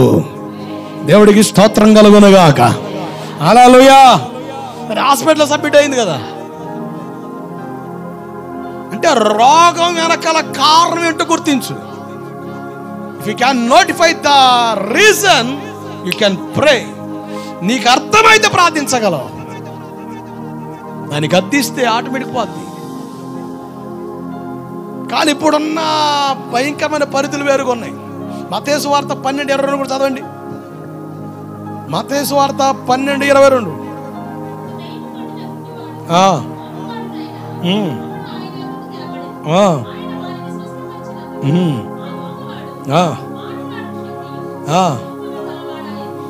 దెయ్యం అతని కంటి చూపుని తొలగించింది, మాట్లాడకుండా మూగవాడిగా చేసేసింది. ఎప్పుడైతే ఆ వ్యక్తిలో ఆ దెయ్యం పోయిందో మాట్లాడడం ప్రారంభించాడు. జాగ్రత్త పిల్లారా, ఈరోజు క్రైస్తవ సొసైటీలో టాప్ లిస్ట్లో ఉన్న స్పీకర్స్లో చాలా మంది హీలింగ్ పవర్ గల సేవకులే ఒక రేంజ్లో ఉన్నారు. ఆడికి వెళ్తే అద్భుతం జరుగుద్దంటే తల తాకడి పెట్టైనా, బాడికి పెట్టుకోనైనా, అప్పు తెచ్చుకోనైనా తిప్పలు పడి ఆడికి వెళ్ళి ఆ 10 మందితో కలిసి ప్రార్థన చేయించుకొని వస్తే నాకు బాగవుద్దని అగస్వాట్లు పడుతున్న వాళ్ళు చాలామంది ఉన్నారు. జాగ్రత్త మనసు పెట్టండి. మేం ఫోకస్ అవుతున్నాం, యేసు ఫోకస్ అవట్లేదు. మేము క్రెడిట్ అవుతున్నాం. మేము మనుషుల్లో ఒక అభిమానం. నేను ప్రార్థన చేస్తే మామూలు కడదా, ఇంకంతే, నాకు ఈయన అభిమానం.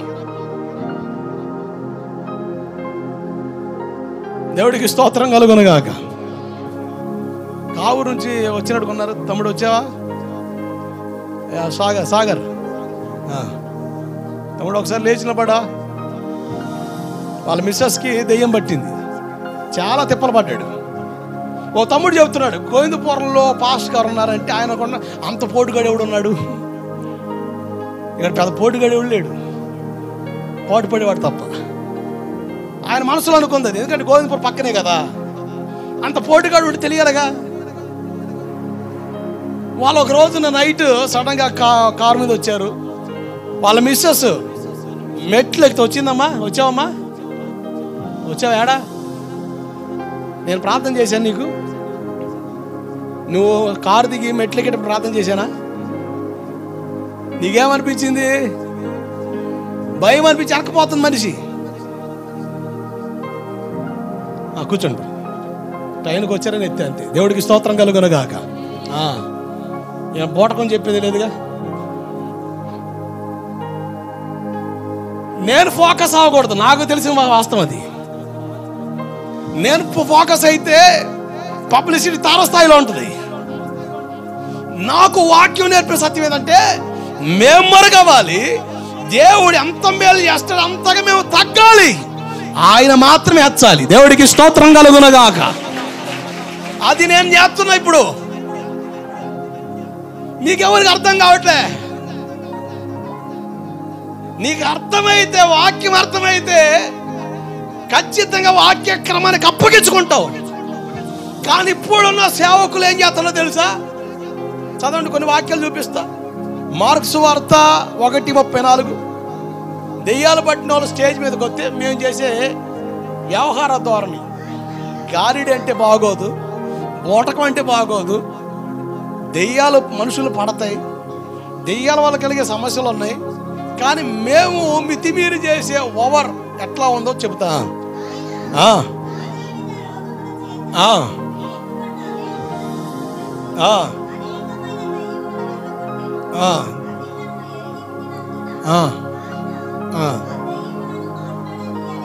మేమేం చేస్తాం? బైబిల్లో ఏముంది? యేసు ప్రభు దెయ్యాలు మాట్లాడించాడా? మేమేం చేస్తాం? మైకు, నేను ఎవరిని? పూమాయ్ మంట బాండ్ చప్పట్లు. ఇక చూసుకో, ఒకలాంటి యాంగ్జైటీ. అసలు ఏమనుకున్నాం, మా పాస్టర్ దిగుద్ది అంతే. ఇక్కడ ఎవరున్నారు? ఓ మంట మంట, యేసు ప్రభు, చప్పట్లు.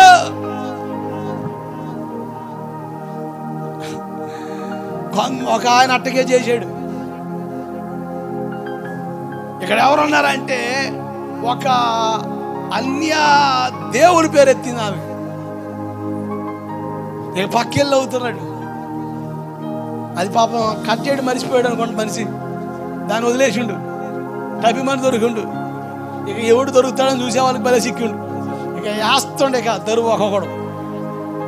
నేను అంటాను, ఇప్పుడు రోగాలు పట్టిన వాళ్ళు వచ్చారనుకోండి, పిలిచి వాళ్ళతో ప్రార్థన చేసి ఎలా ఉంది చెప్పు, తగ్గిందా పోయిందా, ఇప్పుడు ఎట్లా చెప్పు అని చెప్తే, అబ్బో ఇక్కడ ఏదో ఉందిరా, మహత్యం ఉందిరా, అమ్మో ఇక్కడ ఏదో పవర్ ఉందిరా అంటే ఎవరికి వెళ్ళిపోద్ది మహిమ?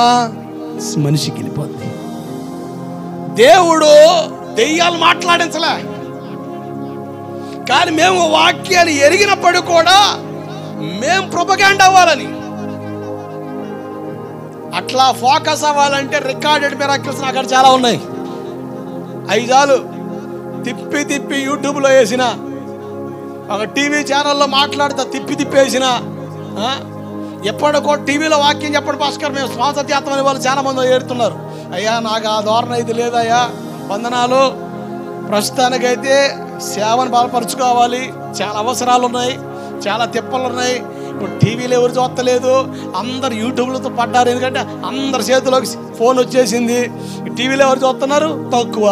సీరియల్లో కూడా బస్సుల్లో పోతే సీరియల్ చూస్తున్నారు. అన్నీ ఫోన్లోకి వచ్చేసినాయి కదా. ఇవన్నీ పిచ్చి పనులు. నేను ఎవరిని విమర్శించట్లేదు, వాక్యాన్ని చెప్తున్నాను. ఇంకో చోట ఇంకో మాట చూడగలం. లోకాసు వార్త 4:33, 34, 35 త్వరగా.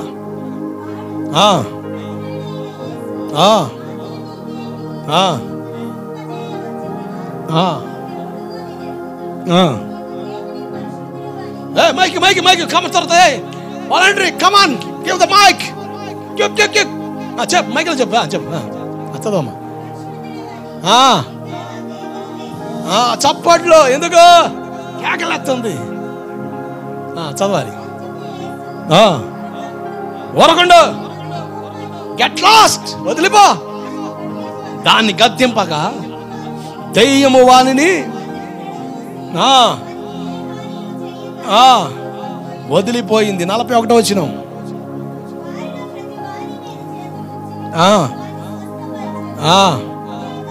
అంతేగాక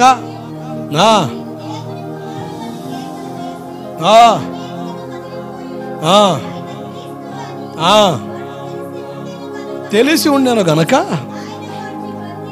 గద్దించి మేమెవరి చేత మాట్లాడిస్తున్నాం.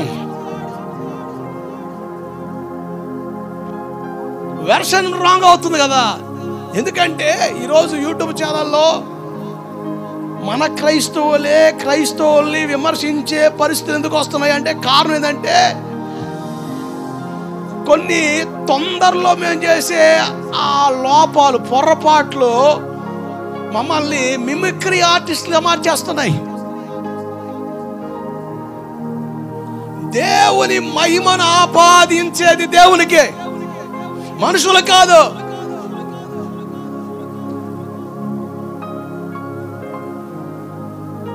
ఒక ఆయన కోసం అంటారు, ఆయన ప్రార్థన చేసి ఏమిస్తాడంట? పండిస్తాడంట, పళ్ళు. ఆయన పెద్ద బ్యానర్ పెట్టేసి మీకు చెప్పా. ఆయన వెల్ నోన్ స్పీకర్, ఇప్పుడు టాప్ నోట్ స్పీకర్గా ఉన్నాడు. ఆయా పట్టణాల్లో చాలా చక్కని సభలు ఏర్పాటు చేస్తాడు. దేవుని సేవ తప్పట్లేదు, కానీ వెర్షన్స్లో కొన్ని పొరపాట్లు జరుగుతూ ఉన్నాయి. భక్తిహీనతలో ఉన్న విశ్వాసులు దేవుని వాక్యాన్ని గ్రహించగా వాళ్ళకి వాక్యం తప్పలేదు. నేను కూడా చూసే కదా, కొత్తలో మీ బంధువుల్లో చాలా మంది కబుర్లు పెట్టి వాళ్ళు వచ్చేవాళ్ళు. నేను వాక్యం చెప్తున్నా, కొంతమంది బయట బజార్లో అక్కడక్కడ కూర్చొని పిన్ని పాటగా ఎప్పుడు ప్రార్థన చేస్తాడు. ఎందుకయ్యా మాడోళ్ళు చర్చిలో ఉంది, అయిపోతే తీసిపోదామని. ఎందుకు వచ్చా? మరి దారుణం అంటే వాక్యం వినే పని లేదు. ప్రార్థన చేస్తా, ప్రవచనం చెప్తాను అనుకోండి, నాకెప్పుడు ప్రార్థన చేస్తాడు, నాకేం చెప్తాడు. నేనంట వాక్యమే ప్రవచనం. నేను ప్రార్థిస్తున్నప్పుడు దేవుడు ఒక ఆలోచన ఇస్తాడు, ఆ ఆలోచన పడుకో వాక్యం చెబుతా, ఆ వాక్యమే ప్రవచనం. వాక్యాన్ని దాటి వచ్చేది ప్రవచనం కాదు, అది సోదిగా మారిపోతుంది. వాక్యమే ప్రవచనం. సంఘం వాక్యములో కట్టబడాలి. ఆ పునాదిలో ఆ స్టాండ్లో ఉంటే అది మనకు ఆశీర్వాదం. ఈరోజు ఆ పునాది దాటి వెళ్ళిపోవడానికి కారణం ఏంటంటే ఈరోజు మేము కొన్ని తరాల్లో కొన్ని వెర్షన్స్ సంఘాలు పరిచయం చేసాం. వీరాభిమానులు అయిపోయారు. వాక్యంతో పని లేదు. నువ్వు యేసు ప్రభువుని ఏదన్నాను, మా అయ్య గారంటే మాత్రం జిందాబాద్ అంతే. సేవకుని ప్రేమించకూడదని చెప్పట్లేదు, ప్రేమించాలి. దురభిమానం పాపం అని బైబిల్ చెప్తుంది. వాక్యాన్ని మీరు మాట్లాడే నేనైనావచ్చు, తీసి పక్కన పెట్టే అవసరమే లేదు. వాక్యమా లోబడంతే. నేను వాక్యాన్ని చెప్పినప్పుడు నువ్వు లోకాన్ని చూసి అలాంటి చేయట్లేదా, ఇలాంటి చేయట్లేదా, అందుకని ఇలాకాడికి కొద్దిమంది వస్తారు. ఒక ఆయన అడిగాడు, అన్నా ఏందన్నా వాక్యం ఉన్నతున్నట్టు చెప్పే వాళ్ళేమో చిన్న చిన్న సంఘాలు కలిగి ఉన్నారు, కల్పితం చేసి సొంత క్రియేషన్ సొంత డైరెక్షన్ నడిచే వాళ్ళకేమో గొట్లు ఉన్నారయ్యా అంటే నేను నవ్వుతున్నా. జనరల్ వార్డులో జనం ఎక్కువ బాబు. జనరల్ వార్డులో ఆపరేషన్ థియేటర్లో ఎంతమంది ఉంటారా? అది లెక్క. ఆపరేషన్ థియేటర్ జనరల్ వార్డులో జనం ఎక్కువ ఉంటారమ్మా. ఓపీలు ఎక్కువ ఉంటాయి. అర్థమైందా? భలే చెప్పి పాస్టర్ గారు అన్నాడు. అంతే మరి, దేవుడికి స్తోత్రం కలుగును కాక. జనరల్ వార్డులో జనం ఎక్కువ ఉంటారండి. ఇప్పుడు 10th క్లాస్లో వస్తే 10 మంది ఉంటారు. ఎల్కేజీ 40 మంది ఉంటారు. అబ్బో ఎల్కేజీలో 40 మంది, నేను ఆటకే పోతానంటే అరే దరిద్రుడా, అది ఎల్కేజీ రా స్వామి. A4 యాపిల్ B4 పెట్టరా, తన్ని తాలింపు ఎత్తడు ఒకడు. ఈరోజు లోతైన ఉపదేశం సంఘానికి అవసరం లేదు. అదిగో చెట్టు చాటున ఆదం ఉంటే, ఆదమా ఎక్కడున్నావు అని దేవుడు పిలిచి నిన్ను పిలుస్తున్నాడు. బిడ్డ కమా గెట్ రెడీ, వచ్చేసాయి, దేవుడిని ఆశీర్వదించేస్తాండి. నీ పాపను విడిచిపెట్టు, నీ పాపను ఒప్పుకో. మసి బొగ్గులు అయిపోతాయి మోకాలు, మనం మాడిపోతాను. ఇక ఆమ్లెట్ ఇక ఎక్కడ ఇంట్లో అవసరం లే, వాళ్ళ మొఖం మీద అయితే పగల కొడితే గుడ్డు పగల కొడితే ఆమ్లెట్ అయిపోతుంది. ఇంకంతే.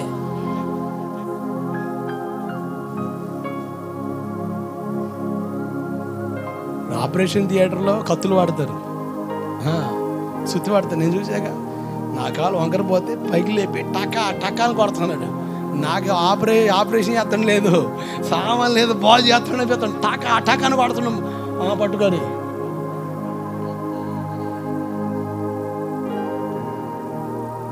సర్వసత్యంలోకి రావడం చాలా అవసరం. అది నా బాధ. ఈరోజు చాలా మంది వాక్యాన్ని గ్రహించక, వాక్యాన్ని గమనించక, అసలు నేను ముట్టవసరం లేదు సార్, దేవుని వాక్యాన్ని అంతరంగంలోకి వెళ్తే చాలు, ఆయన వాక్కును పంపి రోగును బాగు చేశాడంతే. దేవుడికి స్తోత్రం కలుగునుగాక. పరలోకం కావాలంటే ఉపదేశ క్రమాన్ని గ్రహించి వాక్యానికి ఒప్పుకొని వాక్యానికి లోబడు. ఈ రోగాలు, బాధలు, సమస్యలు సర్వసాధారణమే. ఆయన చేతిలో ఉంటే మనకి దీవెన. ఈరోజు క్రైస్తవులు జరిగే విధానాలు చూసి భ్రమపడొద్దు. వాక్యంలో ఏముందో చూడు, వాక్యం ఏం చెబుతుందో తెలుసుకో. దాన్ని బట్టి అడిగి నేను కడతాడు దేవుడు స్థిరపరుస్తాడు. దేవుడు ఎక్కడ కూడా ఇటువంటి వ్యవహారాలు చేయలేదు. మేము అది చేస్తుంటే క్రైస్తవులు విమర్శించే పరిస్థితికి అయిపోతాం. ఎంతే తెలియని పరిస్థితి చాలా. అంటే అది ఎందుకు పాపం అవుతుంది, ఎందుకంటే అది పొరపాటు అనిపిస్తుంది. వాక్యక్రమం కాదు కదా అని గమనానికి వస్తే అప్పగించుకుంటాం. మీరు అపోస్తల కార్యం 14వ అధ్యాయంలో మీరు గమనిస్తే అసలు భలే ఆశ్చర్యం అండి. పౌలు గారు, బర్నబా గారు ప్రార్థన చేస్తే ఓచకాళ్ళు వెళ్ళినోడు దిగ్గులు లేచి నడిస్తే ఆ ఊర్లో ఉన్న పూజారి గారు మారిపోయాడు. ఎవరు మారారు? నాగేంద్రమా ఎడిపోదమ్మా.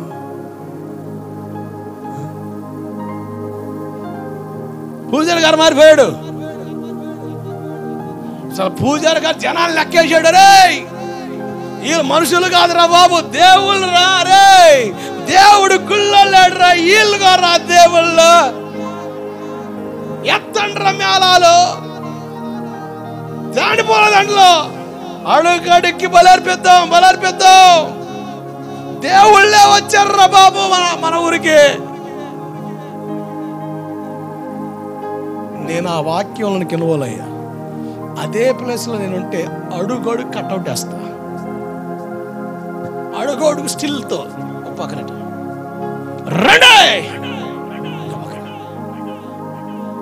ఏందిరా రాజకీయ నాయకుడు కంటే ఈయన బొమ్మలు ఎక్కువ ఉన్నాయి ఏందిరా బాబు అంటే మామూలు పవర్ అండి బాబు, మామూలు కాదు అసలు. ఏంది ఆ కూపుతుండ. కానీ పౌలు గారు అంటాడు, చదవండి ఆ మాట. అయ్యలారా 14వ అధ్యాయం 15వ వచనం. మీరెందుకు ఇలా చేయుచున్నారు? మేము కూడా మీ స్వభావం వంటి స్వభావం గల నరులమే. మీరు ఈ వ్యర్థమైన వాటిని విడిచిపెట్టి ఆకాశమును భూమిని సముద్రమును వాటిలో నుండి సమస్తమును సూచించిన జీవం గల దేవుని వైపు తిరగవల్లని మీకు సువార్త ప్రకటిస్తాం. బట్టలు చింపుకున్నారు, అయ్యో మేము దేవుళ్ళు కాదురా నాయన, మేము దేవుళ్ళు కాదు, జీవం గల దేవుడు వైపు తిరగండి అని మనుషులను యేసు వైపు తిప్పారు. అసలు పౌలు గారి ద్వారా ఎన్ని అద్భుతాలు జరిగినాయండి. పౌలు గారు ప్రపంచానికి సువార్త తీసుకెళ్ళిపోయిన ఆయన. 2 కొరింథీ పత్రిక 4వ అధ్యాయం 5-6 వచనం తర్వాత చదవండి. కొరింథీ 2వ పత్రిక 4వ అధ్యాయం 5-6 వచనాలు. పలికిన దేవుడే, మహిమను గురించిన జ్ఞానము,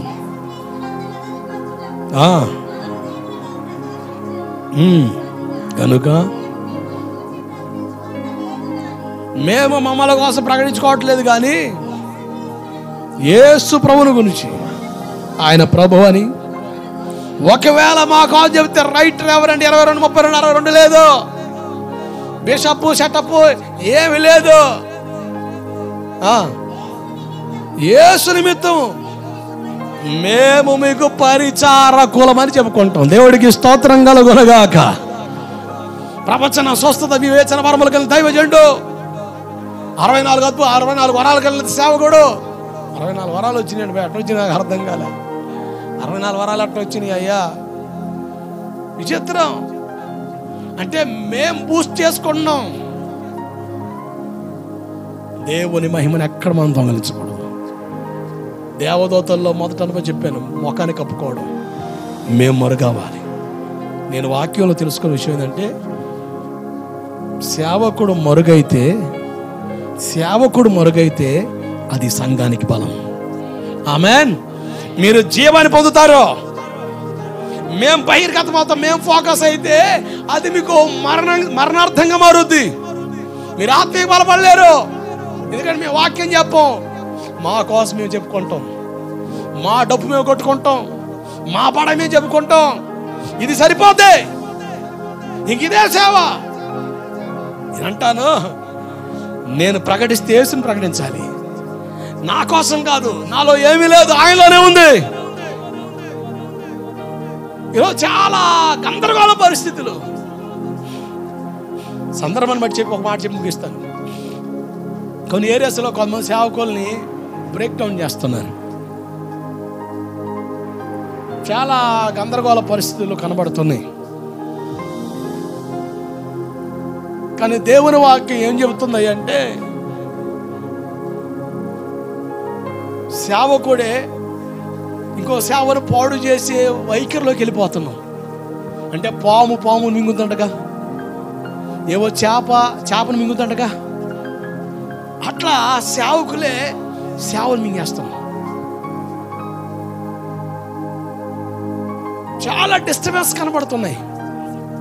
నన్ను చాలా మంది అడిగారు. కనుక ఒకవేళ ఈ లైవ్ చూసే వాళ్ళు ఉంటే మీరు జాగ్రత్తగా వినండి, దానికి వివరణ చేసి ముగిస్తాను. కొరింథీ 2వ పత్రిక 10వ అధ్యాయం 14వ వచనం. కొరింథీ 2వ పత్రిక 10వ అధ్యాయం 14. స్లోగా, మెల్లిగా, చక్కగా, నీట్గా చదవండి. మెల్లిగా. మేము క్రీస్తు సువార్త ప్రకటించచ్చు మీ వరకు వచ్చాం కనుక మీ వద్దకు రానివారమైనట్టు మేము మా మేర దాటి వెళ్ళుచున్న వారము కాము. మేము మేరకు మించి ఇతరుల ప్రయాస ఫలములలో భాగస్థులమనుకొని అతిశయపడము. మీ విశ్వాసము అభివృద్ధి కొలది మాకు అనుగ్రహించబడిన మేరలకు లోపలనే సువార్త మరి విశేషముగా వ్యాపింపజేస్తాము. మీ ఆవలంటే మేర దాటి అవతల ప్రాంతానికి వెళ్ళాలంటే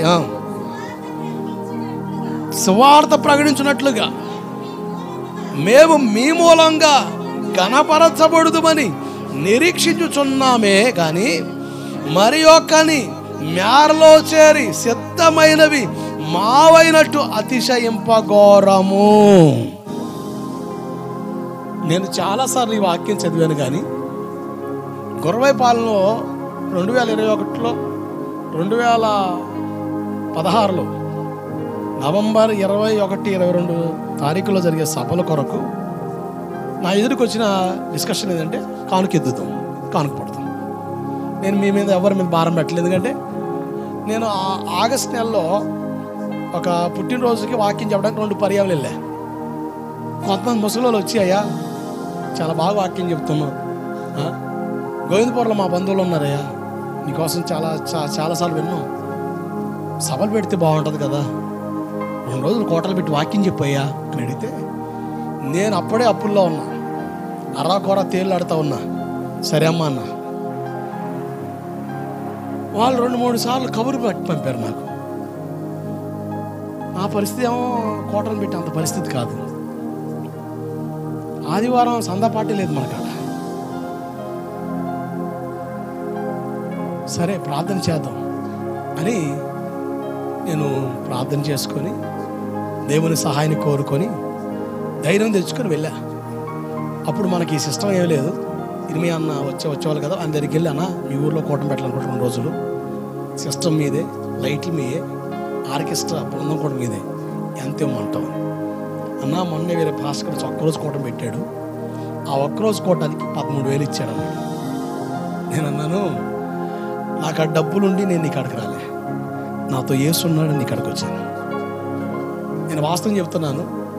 ఆ రోజు ఆ బ్రదర్ కూడా ఉన్నాడు ఆ మీటింగ్లో, వాయిస్తా విన్నాడు అతను. మీరు విన్నారు కదన్నా ఇట్లా అడిగారు, కనుకనే మీ ఊరు క్షేమకం నేను కూటమి పెడతాను. నేను ఇక్కడ సంఘం పెట్టను కాదు, వాక్యం ప్రకటిస్తా. ఆశపడుతున్నారు కనుక మీరు నాకు వెసులుబాటు ఇవ్వాలి, అది మీరు నాకు వెసులుబాటు ఇస్తే నేను చేయగలను. ఎంత ఇవ్వమంటారు చెప్పండి అంటే, అప్పుడు అన్న నా జేబులో అయితే 50 రూపాయలు ఉన్నాయి, నా జేబులో ఒకటి లేదు అని చెప్తే, సరేనా ఎంత ఇవ్వమని చెప్పేశాడు. సరే నేనన్నాను, అన్న ఒక టాప్ స్పీకర్ మీ ఊరు వస్తే సిస్టమ్ ఎలా ఆపరేట్ చేస్తారో అలా ఆపరేట్ చేయండి. నేను చెప్పిన మా దాంట్లో 1 రూపాయి కూడా తగ్గను, ఇస్తా. ప్రార్థన చేసుకొని బయలుదేరాను. ఇక ఆ వారంలో ఇక కాయగూరలో బ్రేక్ చేసేసాను. వస్తున్నప్పుడు కొన్ని పొలాల్లో అప్పుడే కాయగూరలు కోస్తూ ఉంటే ఆలకాడ 2-3 రకాల కాయగూరలు కొని వచ్చాను. మా పాస్టర్ గారు, ఈ వారం నీకు గడపాలి, ఇక సరుకులే ఉండవు, సరుకులకు వాడే ఆ డబ్బులు దేవుని సేవకులు పక్కన పెడతాను, ఇన్ని రోజులు మన అప్పుల్లో ఉన్నాం, సో దేవుడు విడిపించాడు, మెల్లగా వెసులుబాటు కలిగింది, ఇప్పుడు కూడా అప్పు కడుతున్నాం అనుకుందాం అని చెప్పి నేను అట్లా ప్రార్థన చేస్తూ ఉన్నాను. ఆ వారంలో 2-3 కోటలు వచ్చినాయి. నేను ఎక్కడికి వెళ్ళినా కూడా కానుక ఆశించను, నేను ప్రార్థన చేసి వచ్చేస్తాను. వాళ్ళు బలవంతంగా అడ్డం పడి చేతులు పెట్టి నెడితేనే తప్ప అన్న కానుక ప్రభుత్వుడు అని కొంత ఆయా వారం ఉండదు, వద్దని చెప్తా, వద్దని నడతా. ఎంత అవసరం అండి, ఎంత అవసరం అండి, వద్దే అన్నమాట కానీ కావాలన్నమాట అయితే నా నోటికి రాదు. అది అలవాటు కాని మాట అయిపోయింది నాకు, ఎంతైనా ఇబ్బంది అండి. సరే మొత్తానికి కానుక ఇచ్చారు, లెక్క పెట్టాను, పక్కన పెట్టాను. ఆదివారం అలా సందా మీరు పెట్టారు కదా, సందా పాట మీరు ఇస్తారు, దాన్ని లెక్క పెట్టి తీసి పక్కన పెట్టాను. కొంత అమౌంట్ గ్యాదర్ అయింది. ఆ అన్నను కొన్నాడు, మరి అన్నేమో ఇట్లా పెట్టమంటున్నాడు, మరి ఏమో అంతా ఇవ్వలేని అంటున్నాడు, మరి ఇవ్వగల ఎంత అన్నా అన్నట్టు ఆలోచన ఉన్నాడు. నేను ఆదివారం ప్రార్థన ముగించుకొని వెళ్ళి కొంత డబ్బులు తీసుకెళ్ళి ఎవరి చేతులు పెట్టా. అన్న రేపే కోటం రెడీ చేసుకోవాలి అన్న. ఏందన్నా ఇప్పుడు ఎత్తాను, ఎప్పుడు రేప నీకు ఇవ్వాల్సిందే కదా తీసుకొని చెప్పి ఇక అతను నమ్మకం కలిగింది, కొంచెం ధైర్యం వచ్చింది, బూస్టింగ్. కోటం పెట్టాడు. ఇక ఆ కోటానికి ఇద్దరు సేవకులు పిలిచాను తోడికి. వాళ్ళు అన్నారు, సతీష్ కుమార్ గారి కోటం సందా పడుతున్నాడు కన్నా మనం కూడా పడదామని. నాకెందుకు మనసు రావట్లే, చర్చిలోనే కానుక పడలేదు, బయటికి వెళ్ళి అడుక్కున్నట్టు ఏందిరా బాబు పరిస్థితి అని. సరే అక్కడితో అయిపోతాను, ఇంకో చోట కూడా పెట్టవచ్చు అన్నాను. సరే మీరు అంతగా వెళ్తున్నప్పుడు ఎందుకు కాదన్నా, సరే అన్న. నేను ఆ ఊరు ఏ వాక్యం చెప్పాలి 2 రోజులు నేను సభల కొరకు ప్రార్థన చేస్తుంటే ఈ వాక్యం తీసుకొచ్చాడు నా కాడికి. ఇది నాకు వాళ్ళకి కాదు. అప్పుడు భలే స్పష్టంగా అర్థమైంది ఏంటంటే, మేము ఒకవేళ మిమ్మల్ని దాటి మరొక ప్రాంతానికి సువార్తకి వెళితే ఏదన్నా సహాయం అడిగితే మిమ్మల్ని అడుగుతాం, కానీ అక్కడ అడగం. దేవుడికి స్తోత్రం కలుగునగాక. హల్లెలూయా. నేను అంటాను, సువార్త భారం దేవుడు ఇచ్చాడు. సువార్త చేయకపోతే శ్రమ. వాస్తవమే, పౌలు గారు పలికిన డైలాగ్, మేము కూడా వదులుతున్న డైలాగ్ అదే. సువార్త చెయ్యి. ఎలా చేయాలి? సంఘం ఉందా? సంఘ సహకారంతో. ఎంతైతే సంఘమే, బయట వాళ్ళు కాదు. ఆడ కూటం పెట్టి, పిల్లరా ఈ కూటానికి ఇంత ఖర్చు అయ్యింది, మీరు తలకొక ఇంత ఇస్తే ఇంత వద్ది, పిల్లరా ఇంత అయ్యింది, మీ వంతుకి మీరు సహాయం చేయండి. ఈ వ్యవహారాలకు ఉండకూడదు. అక్కడ అంటాడు, అతిశయిస్తే మీ కాడ మేము అతిశయిస్తాం, మీరిచ్చిన దాంట్లో మేము సేవ చేస్తాం, కానీ పరుల ప్రయాస ఫలములో మాకు కూడా ఏదో భాగమున్నట్టు మేము ఆలోచించాం. ఈరోజు కూటం పెడతా, టచ్ అందుగా పోయిందా ఎట్లాడే వాడు అనుకుంటాడు, అరే సార్ ఒకేసారి 10,000 సంఘానికి ఇద్దామని. ఇక్కడ అద్భుతం జరిగింది కదా పిల్లరా. భారమైన సేవ ప్రపంచవ్యాప్తంగా దేవుడు వాడుకుంటున్నాడు. ఎన్నో స్థలాల్లో కోటలు పెట్టాలి. మీ వంత కనుకనే ఆ కానుక స్థానిక సంఘ కాపరి కాదు, నా చేతులు పెట్టి ప్రార్థన తీసుకుపోతాడు. జరుగుతున్న మిస్టేక్స్ అయ్యి పౌలు గారు అన్నాడు, ఇతరుల ప్రయాస ఫలంలో మాకేదో పాలు ఉందని మేము అనుకోం. మేము సువార్త ప్రకటిస్తే మీ వల్ల మీ సహకారంతో మేము చేస్తాం. అంటే నాకు ఈ వాక్యం నేర్పిన బోధ ఏంటంటే, బయటికి నేనంటా నిజంగా సువార్త భారం ఉంది, దేవుడే చెప్పాడు అనుకోండి, దేవుడే సమకూరుస్తాడు. దేవుడికి స్తోత్రం కలుగునగాక. నాకు తర్వాత 1 రూపాయి లేదండి. ఫస్ట్ రోజు కూటం రోజున వీళ్ళందరూ వెళ్ళిపోయారు, నేను అనకల బయలుదేరి వెళ్ళాను. అందరు లేచి నిలబడండి కానుక పాట అంటే, ఈ పిల్లలు సంస్కృతి నా సిగ్గనిపించి పాట పాడించడం కానుక ఎత్తదని చెప్పి, ఆ రోజు కూటం అయిపోయిన తర్వాత ఆ గ్రౌండ్ అనుకున్న ఒక ఆయన వాళ్ళ మిస్సెస్ పంపాడు నా కాడికి, పాస్టర్ గారిని తీసుకురామని. ఆమంటది, మా ఆయనకి పాస్టర్ గారు అంటే పోసి ఎదరా ఎందుకో రమ్మంటాడు. నాకు భయం పుట్టింది. ఊరిని ఆయన ఈ ఆడబోయినట్టు ఇదే అంది. సౌండ్ ఎక్కువ పెట్టి నేను క్లాస్ పిగుతాడేమని నేను ఆడాడే జాగులు చేస్తా ఉంటే ఆడే నిలబడి ఉంది. మీరు రావాల్సిందే అని వత్తలే పోన్నా, పోయి మళ్ళీ వచ్చింది, తీసుకుపోయింది నన్ను. యాత్రడేమని తరువు అనుకున్నా. అయ్యగారు నాకు నీ వాక్యం బాగుంది, నేను వాస్తవం పాస్టర్ గారి ఇంటికి కూడా రానివ్వను, ప్రార్థన చేయన్నాడు. దొంపదే సరే ఇంతేనా అంటే ఇంతే ప్రార్థన చేశాను. పోతుంటే అయ్యగారు కాను తీసుకున్నాడు. వద్దయ్యా మీ సంఘానికి ఇచ్చుకోండి, మీ పాస్టర్ గారికి ఇచ్చుకోండి అన్న. పాస్టర్ గారు వెళ్ళిపోతుంది, అయ్యగారు తీసుకోండి అని. అడ్డం వచ్చి, అయ్యా మా పార్టీ గారు వస్తేనే ఆ కక్షంతలు అత్తడిగిన, అసలు ఒప్పుకోడు. మిమ్మల్ని రమ్మన్నవే కాదు కానుకెత్తాను అన్నాడు, తీసుకోయ్యా అని. అమ్మ వద్దామంటే, అయ్యా నీకు దండం పెడతా, నాకెందుకో ఇవ్వాలనిపించింది, నేను ఏ చర్చికి వెళ్ళను, నాకు ఏ పాత్ర లేడు, తీసుకున్నాడు. అప్పుడు తీసుకున్నా. దేవుడికి స్తోత్రం కలుగును గాక. ఇంకా అన్యురాలు ఉంది, ఆమె వాళ్ళింటికి తీసుకెళ్ళింది. ఆమె నేను ఎక్కడున్నాను అయ్యారు, నేను వేరే చోట ఉంటాను, ఎక్కడికొస్తే ఇలా కోటని చెప్తే ఆగాను, కనుక ఎందుకు నాకు ప్రాణం కలిగి మీరు తీసుకోండి కూర్చోండి. అమ్మ మీరు వెళ్ళే సంఘం మీరు ఇచ్చుకోండి, నాకేమో అది రైట్ కాదంటే. కాదయ్యారు, దేవుడు ఎందుకో నన్ను ప్రేరేపిస్తున్నాను, నేను ఇక్కడ లేను, నేను సిటీలో ఉంటా, నాకు సరైన సహవాసం లేదంది. ప్రార్థన చేసి తీసుకోండి. ఇంటికి వచ్చి లెక్కేస్తే ఏడ్చాను నేను కక్కుర్తిపడి ఆ రోజు కానుక పెట్టుంటే అంత కానుక వచ్చేది కాదేమో. 2వ రోజు కూడా పెట్టా, గ్రౌండ్ ఫుల్ అప్ అయింది. ఇక వాక్యం చెప్పేసా, ప్రార్థన చేస్తున్న లైన్కి వచ్చి ప్రార్థన చేసుకుంటున్నారు, కానుక పట్టలే. బుక్ స్టాల్ కాడికి వెళ్ళి కానుక తెచ్చాం. మీకు ఆ పాస్టర్ గారు కానుక పట్టలేదు. అందరు కానుక పడతారు 2 రోజులు, 2 రోజులు పెడితే 2 రోజులు పడతారు. మీ పాస్టర్ గారు పట్టలేదు, పట్టలేదు. ఒక మీరు చేసేది సైతా అక్కడ టెంట్లోనికి వాళ్ళు డబ్బులు పంపించి అంత కనుక్కోండి, మాకే వద్దయ్య అన్నాడు వాడు. అంటే కమ్మని వాక్యం, ఎంతమంది సేవకులు వస్తే ఒక్కడు కూడా మా ఊరికి తగ్గ వాక్యం చెప్పలే, మీ అయ్యోరు చెప్పాడు కనుక మేము భలే ఆనందంగా ఉన్నాం చాలు అన్నాడు. వెనక్కి వచ్చి ఎంతమంది తీసుకొని పోయినా, ఒక 500 తీసుకొని పోతే అసలు వద్దా అంటే తీసుకొని మళ్ళీ పాస్టర్ మళ్ళీ అడుగుతూ మళ్ళీ ఆయన వస్తాడంటే సరే అని చెప్పి 150 రూపాయలు తీసుకొని పోండి అన్నాడు. దేవుడికి స్తోత్రం కలుగును కాక. ఆ రోజు కోటం అయిపోయి ఇంటికి వచ్చాను, ప్రార్థన చేస్తా, బైబిల్ ఏదని అడిగాను. బైబిల్ చేస్తుంటే ఒక మూట పడింది. ఏం మూటని చూస్తే డబ్బులు ఏందిరా నాయన అనుకుంటే, మీరు వద్దనుకుంటే వాళ్ళు వచ్చి ఇక్కడ ఇచ్చిపోయారు అని చెప్పేసి వెళ్ళారు. ఆర్ఆర్కే మూర్తి గారు వారి హయాంలో స్వార్థలు చేస్తే ఇలాగే చేశారు. దేవుడికి స్తోత్రం కలుగునుగాక. హల్లెలూయా. ఒక చోట మూర్తి గారు పిలిచి కోట మెట్లంటే దేవుడు ప్రేరేపించాడు, పెట్టుకో, 1 రూపాయి ఎవరు ఆశించదు, దేవుడు ఇస్తాడు. కోటలు అయిపోయినాయి. మూర్తి అయ్యగారు కూర్చొని ఉన్నారు, అందరూ ప్రార్థన చేసుకుంటున్నారు, చేయించుకుంటా అయ్యగారికి ఎత్తుండే తీసుకోవట్లేదు, పక్కనేసి వెళ్ళిపోయారు. ఆ మీటి పెట్టి కన్వీనర్ పిలిచి అదిగో తీసుకొని పో అన్నాడట. లెక్క వేయగా అక్కడ ఖర్చులకి 18,000 అయితే 20,000 దేవుడు ఇచ్చాడు. గట్టిగా చప్పలు కొట్టండి, దేవుడికి స్తోత్రం కలుగునుగాక.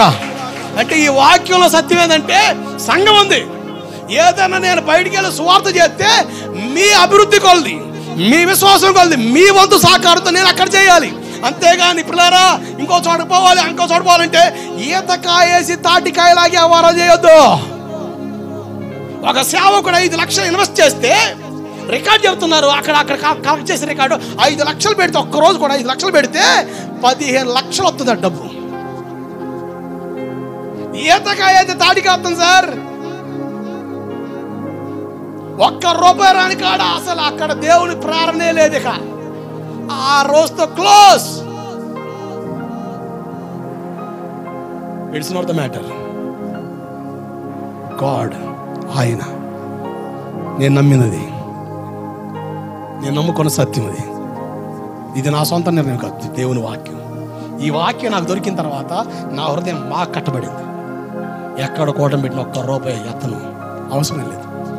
ఇక్కడ కోటం పెట్టినా మిమ్మల్ని దేవుడు ప్రేరేపించిన నేను వాస్తవం చెప్పగలను. నెల నెల కోటలు జరుగుతున్నాయి, చాలా ఖర్చు అవుతుంది.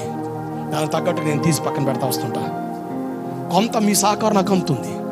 ఒక నెల అయితే నేను భలే ఎరకాట్లో ఉన్నా, అసలు ఆర్థిక పరిస్థితి కోటం పెట్టలేనేమో, ఆపుదాం దగ్గరికి వచ్చేసింది. అట్లా దేవుడు సాయం చేస్తాడు. నేను ఆగమాగమైపోయింది గుండె, కోట మానేద్దాం అంటే. అందుకని నాకు ఆపరేషన్ చేసిన ఆ నెలలో 7 రోజులు కొట్టాలి. నేను మంచంలో ఉంటా కదా, 7 రోజులు కోటలు ఆపుదాం అనుకుంటే చేసిన 2 రోజులకి నడవడం మొదలుపెట్టాను. అట్నే పైకి లేపి కాలు మడతీసి నడుచుకుంటూ వాక్యం చెప్పాను. దేవుని పని చేశా, దేవుడు జరిగిస్తాడు. ఆ సంవత్సరం భలే ఎరకాటలు ఉంటే ఈ తల్లులు 4 వచ్చారు.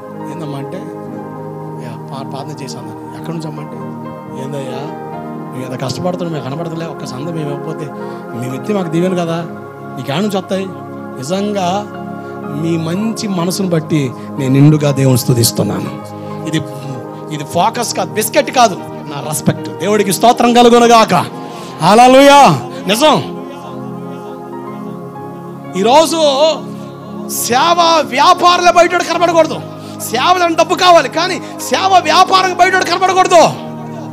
ఇది మహిమ కలిగిన సేవ, దేవుని మహిమ మాత్రమే ప్రత్యక్షం అవ్వాల్సిన సేవ. దేవుడే మహిమపరచుకుంటాడు, ఆయనకే ఘనత కలుగునుగాక. మోకరించిన ప్రార్థన చేద్దాం.